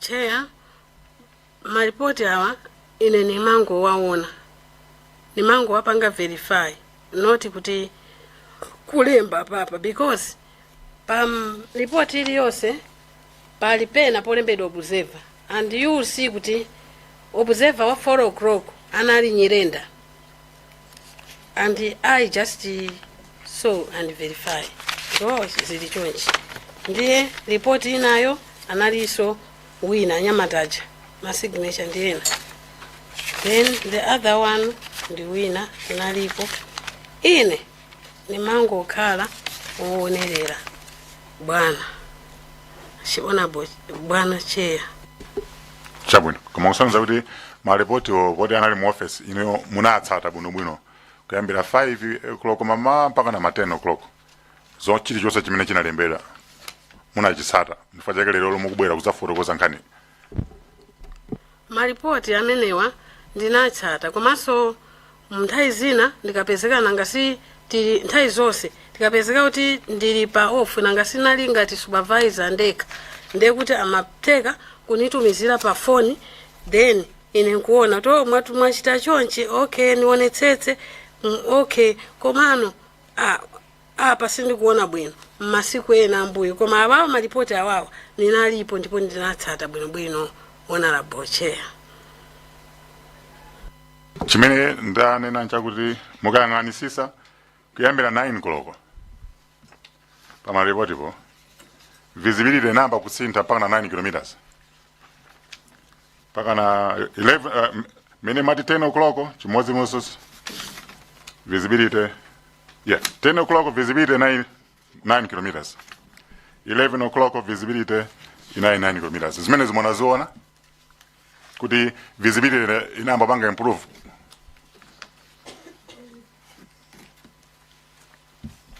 sa visibility namba kupanga improve ma 12 o'clock panali 9 though uyu amene amalemba amachita emphasis amalika kama inasiaka kukalemba kana kayenera kukhawu koma value yeniyeni kama panga stress koma yeniyeni value ndi 9 kilometers which is 9,000 kilometers inayamba kupanga improve pa 10 koloko imene 10 koloko ndi 12 o'clock nikuzapangaso improve pa 1400 ndekuti panali plus 10 ndekuti pa 12 o'clock pa 2 koloko panazi inazakhala kuti yasinda kwayera ndithu kumzuzu pa 10 o'clock pa 2 koloko kunayera ndithu kumzuzu pa 2 koloko wa chair person no namvesesa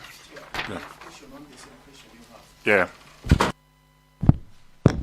madam ndimafuna mundirungosolere bwinobwino maripoti enawo akulemba -8 -9 -10 inayo ndimene ikukhala ndi plus 10 nde mukunena kuti minus uyuyu tisamugwirise ntchito koma plus ekhayi timugwirise ntchito ndikufuna ndimvetse because pakhala -8 -9 then 12 o'clock mukunenayo pali plus 10 nde mukunena kuti minus iyayi kapena akutanthauza china chake minus musamugwiritse ntchito ngati minus iyeyu amachita emphasize kuyika kuti nionepo kuti ndi 8 kilometers olo ndi 9 kilometers olo ndi plus 10 koma minus alibe ntchito pamene papa akumpando okay so tiyuze plus ekhayi basi muyuze 8 only 9 only regarding osayika minus 10 chifukwa iyeyo amapereka ngati emphasis amachita emphasize kuti nikuona mwakuti wamalemba which apopo sana lembe bwino chifukwa choti sana yenekera kuyikapo minus akanangolemba value yoka kaya chinthu cho chiti sensitive bwanji koma iyeyo akanati ikirapo 9 yeka nde I overlooked that one nimangoto walemba choncho so man plus wakumapeto ndiyeno ali kuti kwaera nthawi zonse kukaera timayikako plus kumpando remwana. I had Mulanje North and then Kadabe North and then we go to Deza Casino. Ziwa wambili chair ile ndi Gilbert Konyongwa kuimila anthu akudyala kumpoto mu boma la Mulanje. Mafuso anga ndochepa mogiriza ndi ena amene afusa kale kunena kuti nkuona kwanu ndi experience yanu muona kuti imene panali inali weather pasi uli imene around 10 o'clock ndege imeneyi azifazi kunzuzu kunalili inakatha kutera. I think kunali choncho koma nafuna kuti mungosimikiza kuti kuchokera ku experience yanu ndege imeneyi yakhala ikutera panzuzu baja mu weather ngati imeneyi kapena wes. Can you confirm kuti makhamu yona ndege imeneyi ikutera similar weather conditions or even worse mu experience yanu ndi kukhala mu ku Mzuzu airport? Kumpando wanapo azomba wanapo Mulanje ndikutsimikiza kuti ndege iyi yakhala ikutera mweza ngati even kuyambira kulilongwe muchananenera kuti chindege ichi chooneka chonchichi kulilongwe ndeti maona ndege zambiri mbiri mwina vula ili nkati kuona kuti ndege ikutera yeti parani we pali madzi ambi madzi parani we koma ikutera chalira kwambiri chifukwa choti pali madzi parani we vula ikugwa. Koma satheka bwanji ngati ineyo unoko ngati wasanyengo popeza maofesi athu kumene timapanga rekodi ndikucha kutali kumusi uku osati kumene kunali afokasa kucha uku nthawi zinati mapangaso timalemba timapanga timasintha maofesi koma nthawi zina I am observing nakhala ndikuona kuti kodi chatera kanti at one time naona kuti vula ikugwa chindege chachikulu kwichi nthawi imeneyo chinachi British Airways British Airways kama anachilemba British Airways chimatera kuti chikuteraso vula ikugwa sichamatiuza ku training kuti it's dangerous koma chatera ingakhale kuti weather ilitere kodi chifuujeni kuti chatera chinthu ichi ne imatera olo imene yoyo ikanatera panzuzu ndili sure pamenepo. Nanga ndege iyi yathu idonia podi makama ngati zosiyana koma ndege yathu idonia ya ame si mutha kusimbiza makamu iona ndithu ikutera in even far west weather conditions like asiku limeneli.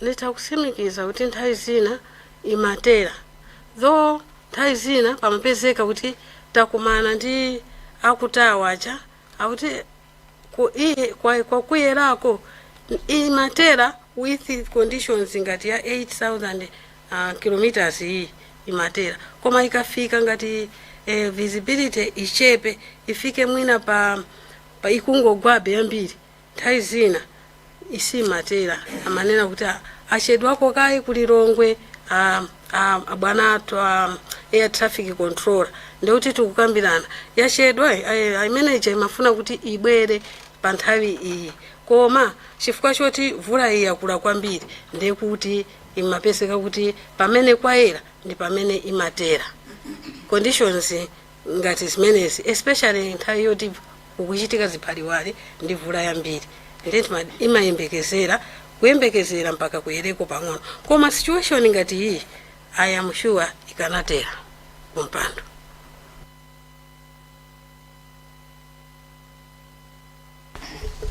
Makalamu kukumana ndi muchito anu makhamu kupanga interact ndi ma pilot osiyana andege imene malemu asambalopa anamba afikisapo ndege mu weather ngati imene ku Mzuzu kapena kuiona ikunyamuka ku Lilongwe pa experience yanu imene makhamu kugwira ntchito ya zanyengo.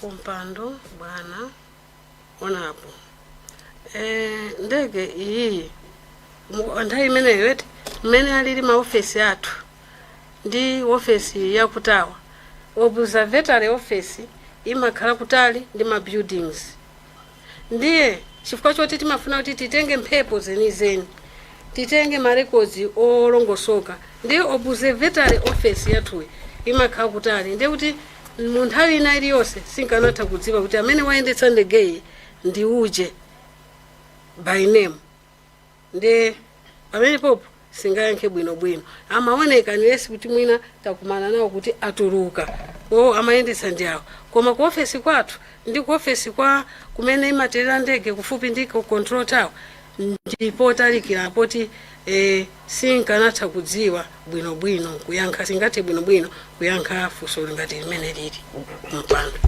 Ziko mwambiri chair mafunso amene nayo ndi amene ziko. Nkatabe North. Ya chair ndathokoza ineyo ndi Mackenzie Nkhwazi representing the people of Nkatabe North.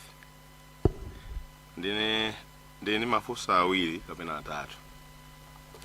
Choyamba ndimafuna ndiziwe kuti ndi information yanji imene daily mumapanga rekodi ino anthu akumeti.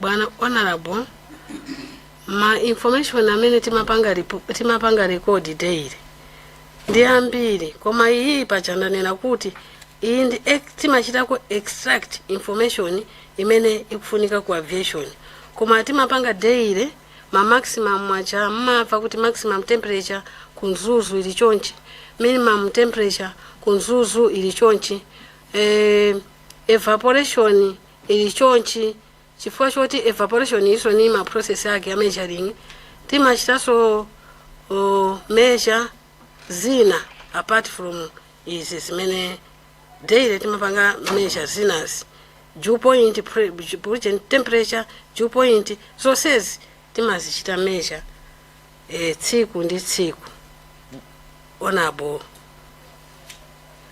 Nkatabe. Okay. Ndekuti malipoti ena magwisa ntchito zida ma instrument malipoti ena magwisa ntchito visual. It's like that. Kumpando onapo malipoti amene timagwiritsa visual mwina ndi awiri wokha amene atchulidwa panowa koma malipoti wonse timagwiritsa ntchito zida komanso I should make it clear here kuti zida zathu ndizodalirika ndithu chifukwa chonena kuti timachita routine cleaning of them routine checking them pa tsiku limodzi like dziko lonse lapasi pa tsiku ngati loweruka timachita pa 10 koloko between 10 o'clock and 1:15 timachita check reading kuonetsetsa instrument iliyonse kuti ikugwira bwanji ntchito ndipo ngati sikugwira bwino ndekuti timanena ku headquarters ndiye tikanena ndikuti samachedwaso kupanga repress issue ngati imeneyoyo ko ndiye ma equipment athu ndiodalirika kwambiri tikafunanso kuti kati tsuke kati pukute supanga pa wekha kuti lero ndipukute chada fumbi ayi lero ndipange ndiyese kupanga ujeni kunigwire chonchi ma instrument aja timagwira kolingana ndi ma procedures ake ndikuonaso kuti akuyenda bwanji each time timapanga check bwana kumpando. Lomaliza chair ndimafuna mwina ndiziwe kuti BFU anakupeza nikutengako ma records a weather nthawi imene anabwera kuzapanga investigation. Bwana kumpando ABFU amene acha ine sinaone kuti abwera kusapanga record weather, koma amene anali the previous investigation nthawi ina yake tinaona each and every equipment limodzi nkuziona kuti tinabwera chabe kusapanga investigate kuti magwisa ziti amene amapanga poyamba pacha. Bwana kumpando honorable.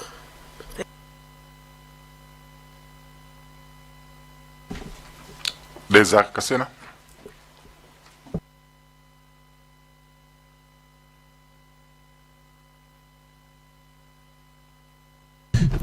Thank you so much, Chair. Masanabino, my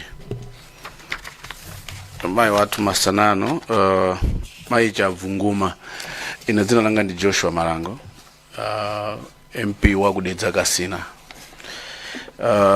Sindifusa zambiri, kuma mafuna tingo fusa bozinga hapo, zimene azanga inana fusa kale,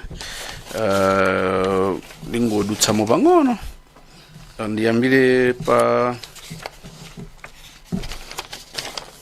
presentation amene mwadipatsa paper lanu mwadipatsa la presentation light up yanui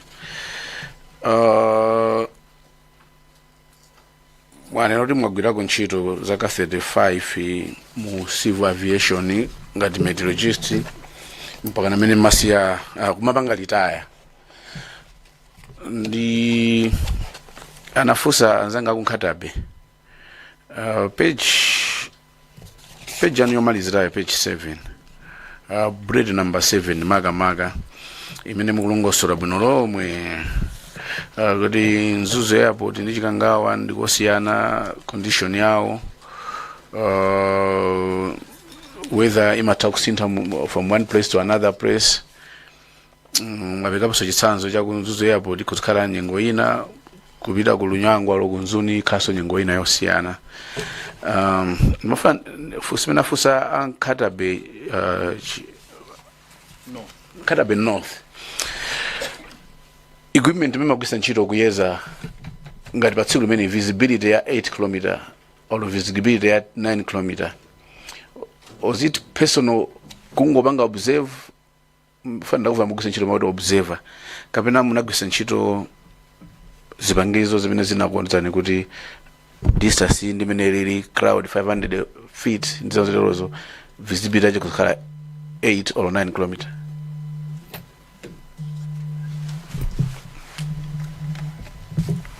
Honorable, tikafika ku ma crowds sitimati visibility, timati crowd height or base.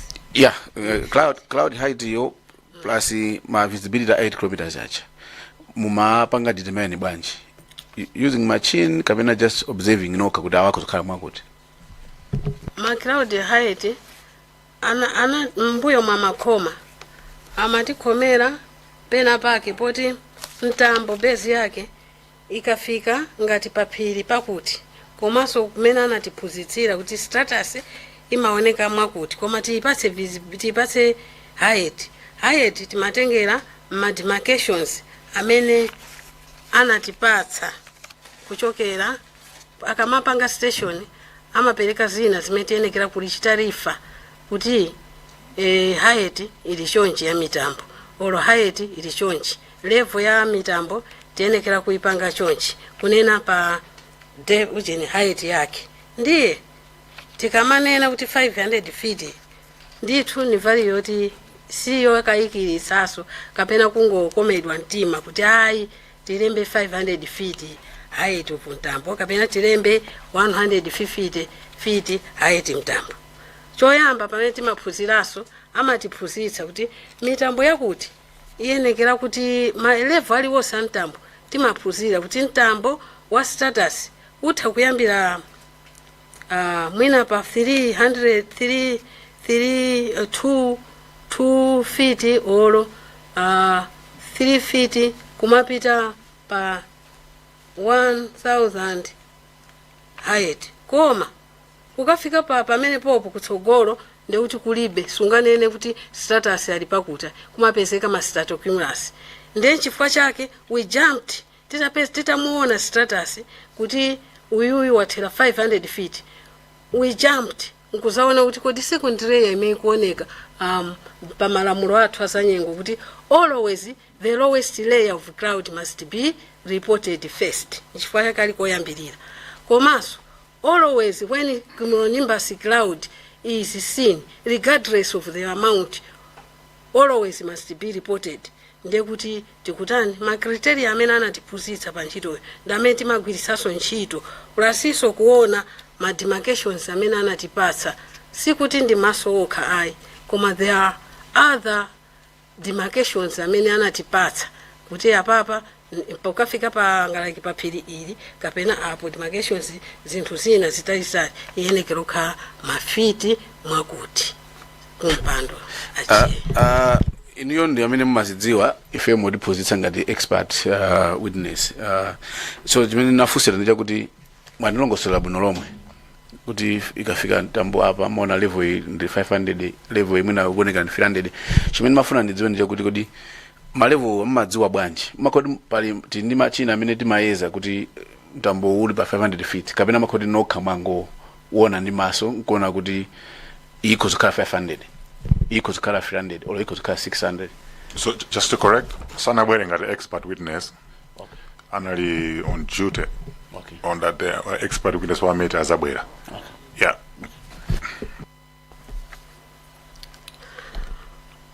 Honorable Chair, timaona andibwerezaso timaona according to the demarcations zimene anatipatsa kuti if you see kuti mtambo uli pakuti mukatika makhala chonchi pa nyumba komanso observer always is an observer or even utachita retire panopo ndikuti ndikumaona abenyengo pasi pa mtima to nkanapanga mwina nkanaona chonchi.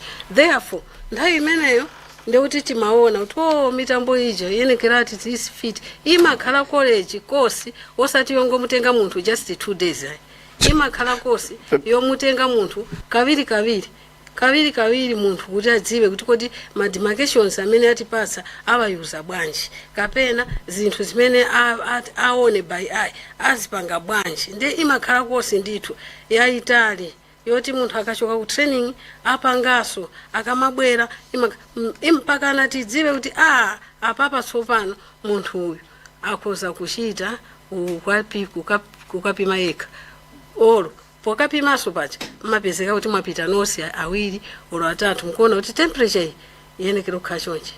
For example timaphunziraso kuti like ngati ndikuwerenga temperature ma era amene munthu angapange kuti pali ma parallels era pali ma era amene munthu chifukwa choti makaucheni akani thermometer ili chonchi ndiye iyeyo wafika very close olo iyeyo malo mota averenge bwino akuverenga motani timaphunzitsa naso mafocus maucheni kuyimirira kwake mmene munthu angayimire popanga observe timaphunzitsa naso. Muna ndikuduleni mayi wanga chabwino bani mafuna ndikuduleni kuti mukulongosola zoveka bwino lomwe chimene mafuna ndichongopanga confirm kuti tiendelee limodzi kuti mitambo itatoka ndine panjapo nkono mtambo uwu ukunoti watsika kwambiri mumangoona kuti watsika level ikokhala 500 ikokhala 600 simugwisa ntchito machina yonse kupanga determine ma feet kapena magwisa ntchito machina amene amakuuza ni kuti lero mtambo uli pa 500 feet.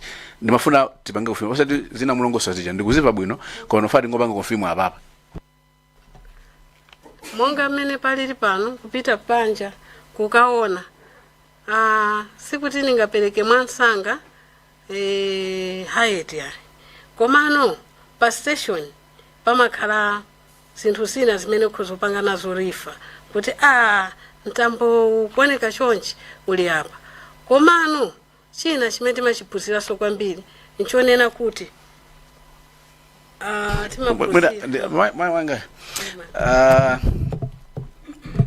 mwina tije do sajidwe pochea ndimafuna kuti akati my line of question ndimafuna ndidamva kuti ma feed out patsawa or ma visibility 8 9 10 amayizidwa ndi a certain equipment kapena mankhala aye measurement kuti mangweza ndi maso Point of order. maiza ndi maso kapena pali equipment imene maizera. Point of order, Chair. I will not entertain a point of order. Ufuna process ikhale very seamless. Mafotokoza majimvekere mine magwisira ntchito. Standards amene mukuyuza wana amene are adopted malayi munomu the aviation. So mwina ngati pale mafunso ena we can ask an expert witness. I mean adzabwere ngati fadi mvesese kuti ma height amaenda bwanji chan mine ndi special topic mine tingate kupanga probe further. So akuyesa sort of fotokoze kwa mwina simukulumikizana kuti mufuna yankho ntundu anji ndi mafuna funso lanu kuzabwera expert witness kuti mwina mutizamvetsese kwambiri kuti ma height amaenda bwanji determination imaenda bwanji. Okay, kama ndifuna kuti tose tingoendera limodzi. Muninde manga ina yofuna kuyankha funso lawo. Ona kumpando wa chair ule mwanu kuyankha kwake ndimafuna ndiwe ichite emphasize kwauza kuti amatipatsa ma demarcations amene timaona kuti mitambo iyi yenekera kuti ili pa level iyi komanso pa ukadaulo mene tinaphunzira timathaso kuona kuti iyi ndi low cloud ili musi ndi mwakuti dzina lake olo iyi ndi high cloud ili mwakuti iwicheni height yake olo ili ndi middle cloud yenekera kukhala chonchi chifukwa kumakhala so kuti phunzitsa maonekedweso a mitambo ija ndi makhalidwe yake a mitambo iyi mwambamo bwana kumpando. Sokeza kuti simagwira ntchito ngati kulabo kuchipatala kuti amatenga masample kapena ni magazi akapanga asesi kuti ziwe kuti zili makuti. Bwana kumpando mulitiriso ndi mabuku amene amajambula mitambo ndiye ngati you are not sure kuti mtambo dzina lake nchiyani ndipo ndikupanga bwanji umanyamula buku lako kupita panja ngukapanga compare kuti mtambo uyenekera kukauti uyu ndi cumulus olo cumulus yosikhala chabe yokha timathaso kunena kuti uyu ndi cumulus fractus uyu ndi cumulus chakuti ili ndi mayina ake ndiye ngati suli sure tili ndi observers book ya mitambo yokha imene umanyamuka nawo kupita kunja nkukaona za mtambozo ndi buku tulifu compare Abo man pali reference. Pa reference Yeah. sa. Okay. Okay, zikoma kwambiri free chair thokoze mwanga kuti I think partly mwayankha koma sipina kambira chair mukuti akadzabwera expert tidzafusa koma I think I can get it kuti ina imakhoni mwaona kupanga lifa kumabuku mukakaona by eye. Azanga anafusapo. Yeah. Just to correct it. Akadzabwera expert. He meant to put expert witness. She is a witness, but she's also an expert in her field. So let's just clarify. She's not here as an expert witness, but she's someone who was working on that particular day. Kasina, she's an expert, but she has come as someone who was working on that particular day. Expert witness will come later. I much obliged to that chair. I get you.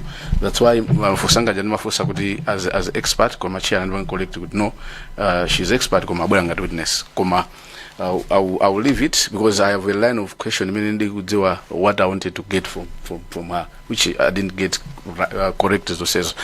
Anakubatsani mwatipatsaiji azanga anafusa poka ezama I wanted to ask because that's where I was going in the line of questioning it. Yama negative because I also noted my negative 8 in mathematics. Kali master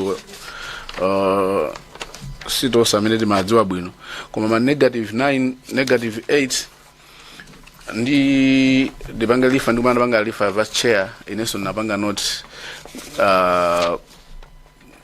page 18 and 19 ya BFU report imene imagamba visibility ya less than 8 km ina ikuti more than 10 km visibility yaku Lilongwe comes International Airport. I know munali kunzuzu ndimene anapanga leave as less than 8 km. Now ababa kulima negative 8 km, negative 9 km.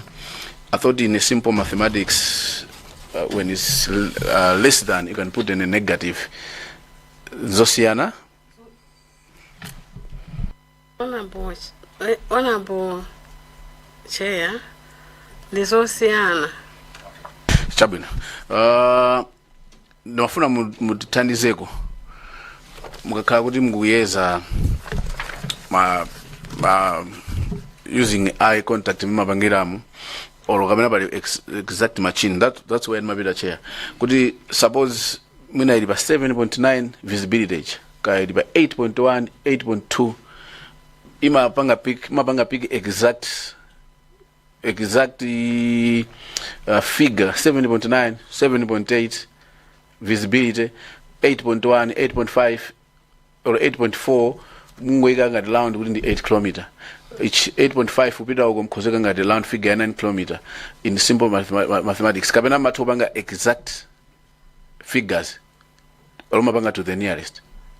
Honorable, pali zinthu only zimene nazionapo like QNH ndimene ikakhala QNH 10.25.8 kapena 10.25.5 imakhala be sitenga kale kuipanga round of kuipanga figure imodzi 10.25.8 imakhala 10.25 koma kumbali ya visibility visibility ndikuti timaipanga kuti sitingapange kuti plus 8 kilometers plus 5 ndikuti tinene kuti minus timatenga the highest code ndiye timathamangira to the highest code kunena kuti ngati ili 8 point yawonjezerako ndi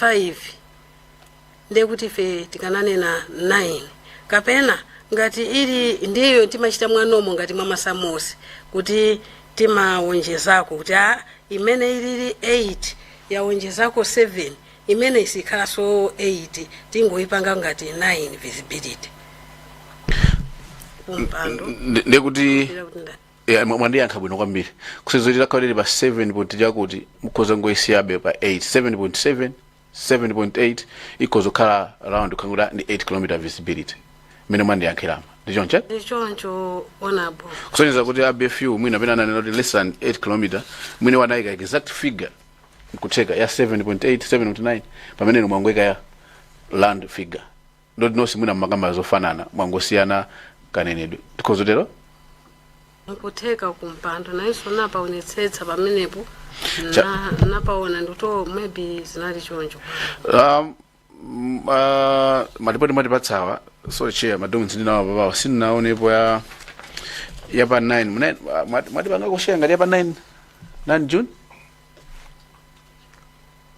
ya pa 9 June ya pa 9 June visibility nayo pa bwanji ya pa 9 June bwana ndili nazo ya pa 9 msima observation ya pa 9 ndi ma observation apa 11 apa ndinapereka apa 10 tsiku la ngozi komabe ndatenga ma observation apa 9 ndi ma observation apa 11 ndimafusa choncho chifukwa ndakuvani kuti mene anafikira nyengo ya pa 9 amene adanyamula maliro a late Kasambala senior council ndi chimodzimodzinso nyengo yache mati simasiyana kwambiri ndi nyengo ya pa 10 ndipo akanatha kutera ngati ndinamva bwinobwino munatero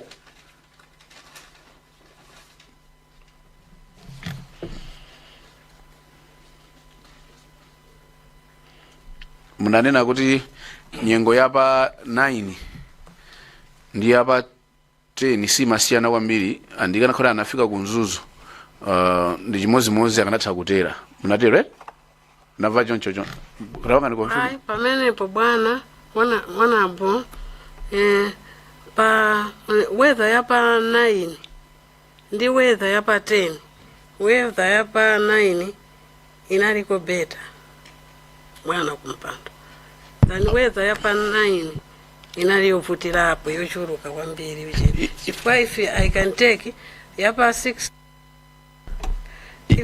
if I can take weather yapa 9 ikusonyeza kuti inasonyeza kuti anthu akaona bwinobwino inali bwinobwino koma weather imene inavuta kwambiri ndi weather yapa 10 I don't know kuti ndege inafika nthawi yanji chifukwa weather yapa 9 chakumadzulo kapena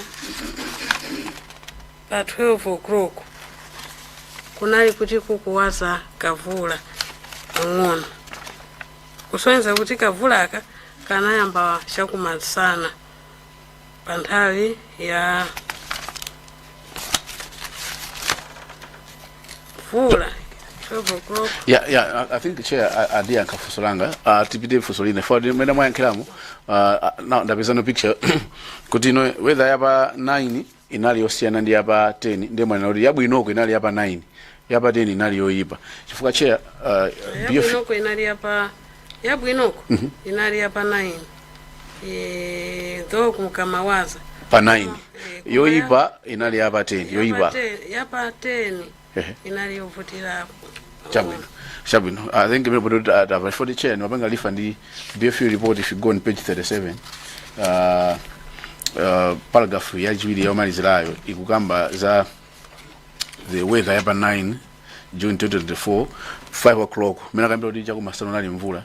It's exactly what it's saying in the BFU report. Could condition here weather prevailed windy in 160 degrees at 0.3 kt. Cloudy SCT at 600 feet AAL. Visibility in area around or less than 20 kilometer. Temperature in 18 degrees. Dew point 18 degrees.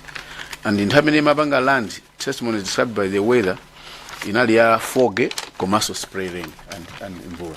So she confirms as saying good 9 weather it was a bit okay. Than yapa 10 because bamba just mava bwino navanga da magamba kuti ndiyofana kuti kuzobanga land weather nayo fanana. So I think andi anka available. Sorry, Vice Chair Fana Bank clarify. Maybe Kasina, you're right. But when I was asking the question, I was comparing 6 a.m. on the same 10th and the weather at 10, the same 10th. Because at around 6 is when the same craft left Nzuzu. And at 10, 6 past 10, on the same 10th, it was supposed to arrive back. So she was answering me, comparing the morning when it left Nzuzu and also the expected arrival time of 6 minutes past 10. So she said it could still land because the weather at 6 a.m. was not different from the weather at 6 minutes past 10. But yeah, that's what I got to you my banana for Solina. So I wanted to get I didn't because I think another for Sasso can hear weather and another Modakosa Kutera Kusena Sigulinaro. So I wanted to have the picture from her. The Mafuna you had put my disclaimer Gumabedo. So I wanted you before I ask the last question.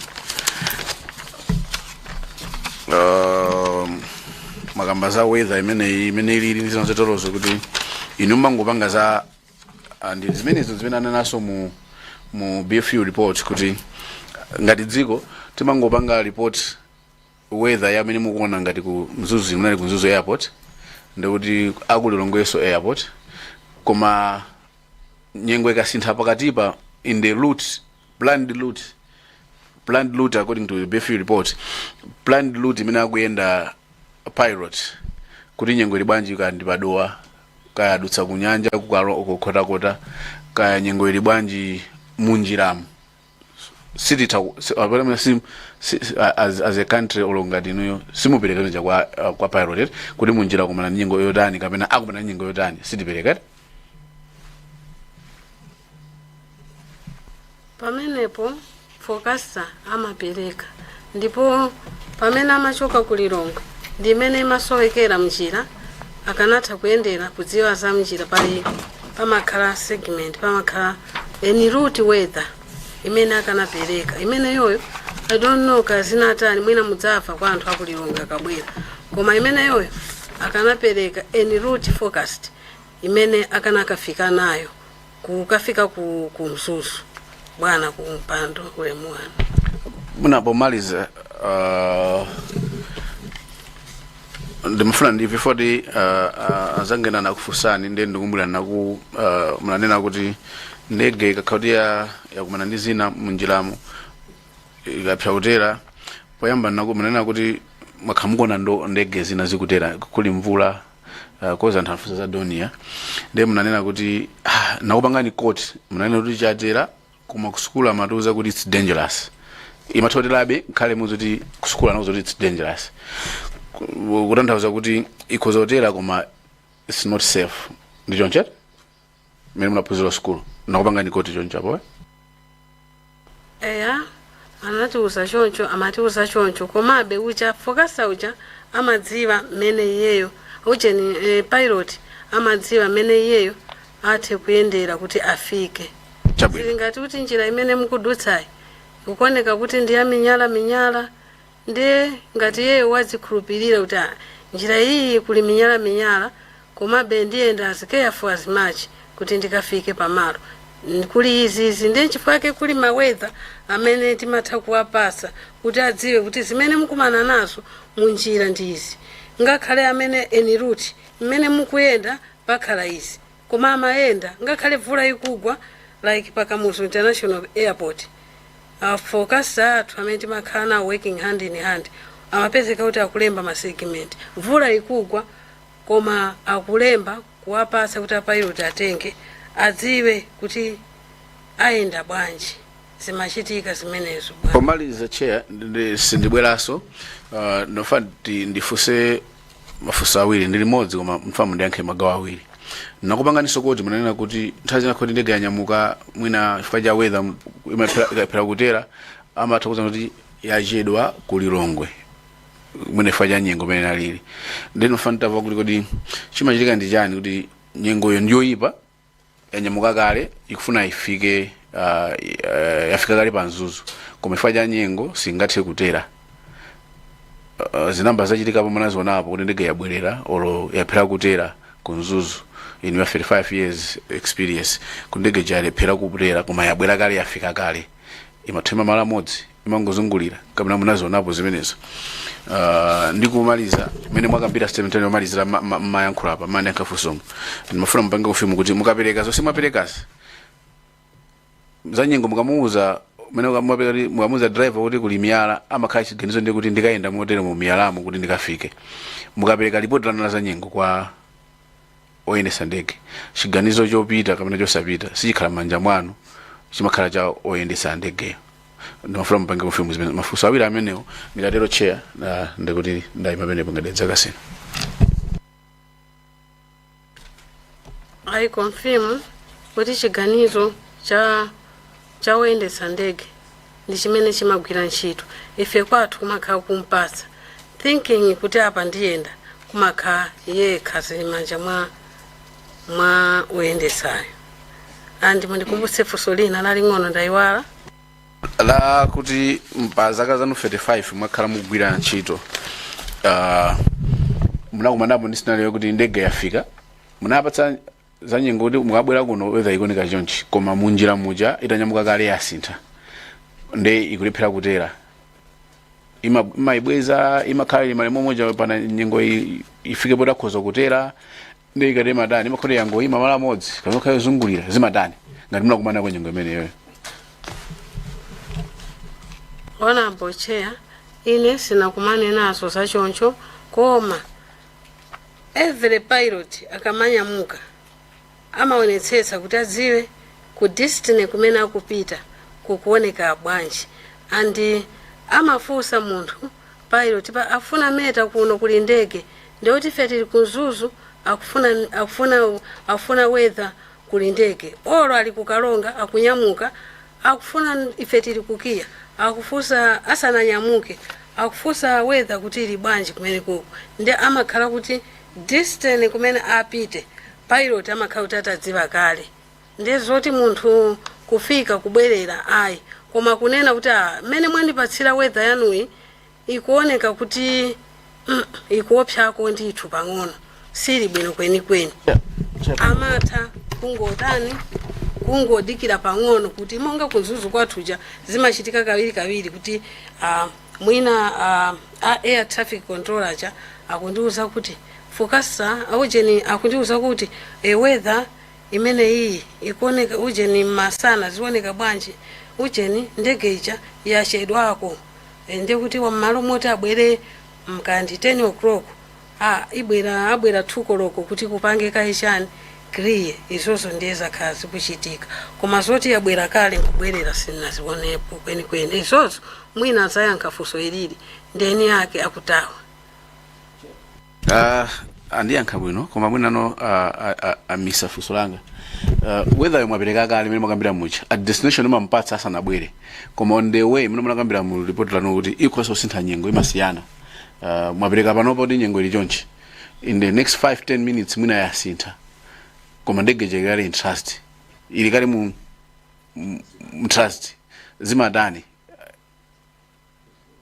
umpando napo zikatero amatha kusintha chiganizo kuti sachitika kwa choncho amatha kusintha fwa ngati kuli weather yoyipa kwambiri ngati ili ngati kunzuzu atha kupanga chiganizo kuti okay ndiye kuti nikangotera kuti kukalonga kapena ngati zili choncho inafunika kuti ndege itere pakamuzu international airport people have been delayed chifukwa choti ndege ije instead of kuti itere pakamuzu international airport yasintha kaye inapita kaye ku South Africa chifukwa cha weather mmene inalili nkudzamba leta oni ulendo wawo obwera pakiya umpando zimakhaso choncho Msambatonda. Thank you. Ziko mwambiri chair. Maso nane ndipeleke moni kwa mai cha vunguma. Ziko ngati kuti mukuzisata tiyamikire. Mafuso ambiri amene nawo anzanga afusa kale. Komabe mwina ndimafuna kungotsimikizira mawu awiri atatu. Ndiye mwina chair if you would allow me to engage directly. Mai cha vunguma ndimafuna kungotsimikiza kuti mmene mwanenera kuti mwagwira ntchito zaka 35 mwachizukire ndi kuti mwathandizira kwambiri kuteretsa ndege kumbali ya zanyengo. Ndimafuna kungotsimikiza kuti nthawi zonse mukamapereka nkhani ya visibility ndipangalifa ku 8 km imene mwatiuza. Mukamadziwa kuti 8 km timayipeza motereka 9 km njira ndege zonse zomwe mmateretsa zimagwiritsa ntchito njira imene iyi nthawi zonse nofuna mukutsimikiza. Honorable zoonadi njira zonse zimene takhati kugwira ntchito kuchokera 1991 kufika na pano zakhala zomwezo za visibility kungonena kuti demarcation ili mwakuti like that sinapereke poina ngakhale kunja kumene ngati ku Zambia kuti timapereka chomwecho chifukwa munthu kukhala ngati wazanyengo personnel amakhala kuti wayenda mu Zambia. Ndathokoza ndimafuna kungodziwa kuti njira imene ndiyodalirika imagwira ntchito ndi I think mwandiyankha kuti ndiyodalirika. Kachiwiri ndimafuna kungotsimikizira kunena kuti mmene amabwera anzathu amatithandiza ku German na BFU information ya analemba mu report mwanumu mu report yawo iniyo ngati supervisor tinganene kuti information anayitenga kwa inu ndi imene anagwiritsa ntchito kulemba report yawo. Ngapange confirm yes or no? No, information imene isana itenge kwa ife ngakhale pena pake muchamanenera kuti ku pena pake analemba kuti ine nango double utakulemba kuti kunali Belgian kunalibe ziphaliwali Malawi yonse ino. Indeed Malawi yonse ino kunalibe ziphaliwali. Apo nagwizana napo. Koma pamene nimaona kuti mwina ni ndiuje visibility imene mwina amachula ngati kama ichepetserako koma information sana tenge kwa ife zonse anapanga oka bwana kumpando. Zomwe kwambiri chair, pamene ndikumalizitsa ndimafuna kungotsindika kunena kuti komano anthu amene anali pa ground amene anakatipatsa chithunzithunzi komanso ngakhale komiti ino ndi aliyense amene akhale ndi chidwi chodziwa ma details a weather ndi kuti office yotenga ndi office yanu sichoncho. Of course amene amafuna ma details a weather amatenga ku office kwathu. Even asukulu amene ali kuzuni tawi zina kulemba ma research amatenga ku office kwathu. ISCOM amene afuna kupanga amatenga ku office kwathu. Ndakumva ndikuloweni pang'ono ndimafuna kungotsimikizira kuti committee ikhale ndi concrete information then matenga kuti pa tsiku limene lili poti muna alipo aliyense amene angafune information yokhuzana ndi zanyengo ndiye kuti amene munagwira ntchito amene akudzatenga ku office kwanu paliso kwina mwe tingambeze sei munali pa ground ndino. Wanabo kumpando zoonadi amene angafune kutenga za nyengo anayenekea kutenga ku office kwathu. Ziwa kwambiri.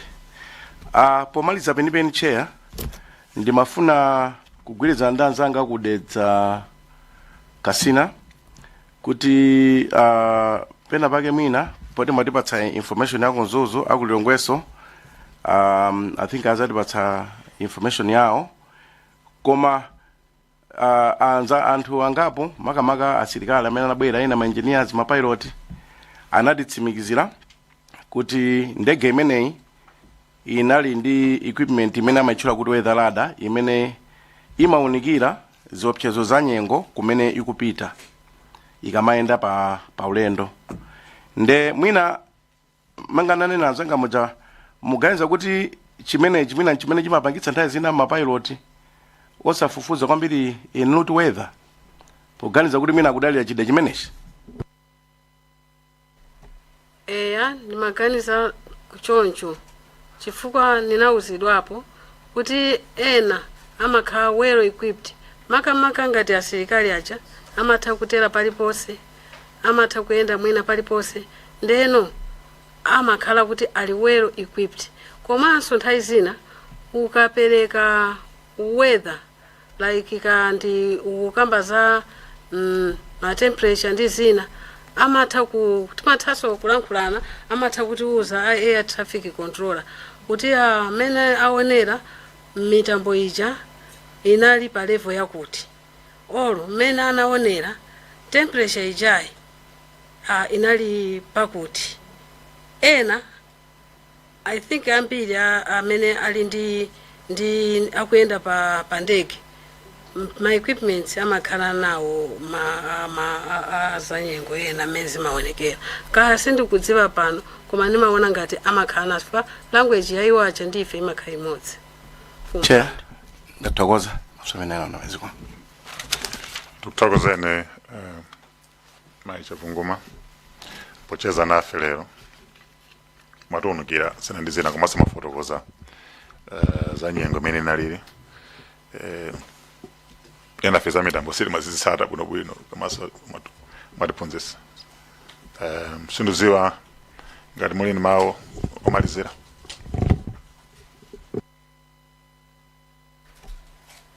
Chair ulemu wanu mawu akhozokhalapo ndionena kuti zantunduzi sazachitikeso next time maofesi azikhala kuti communication ili bwino chifukwa zinthu zina monga segment ngati za eniroti weather wakukiya kanatumiza tikanakha kuti tonse tikudziwa pamene imachoka kukiya imafika kunzuzu pa internet tikanaonaso kuti anzathu ali njira ndipo eniroti weather yawo ili chonchi zimene sizinachitike tsiku limenelo.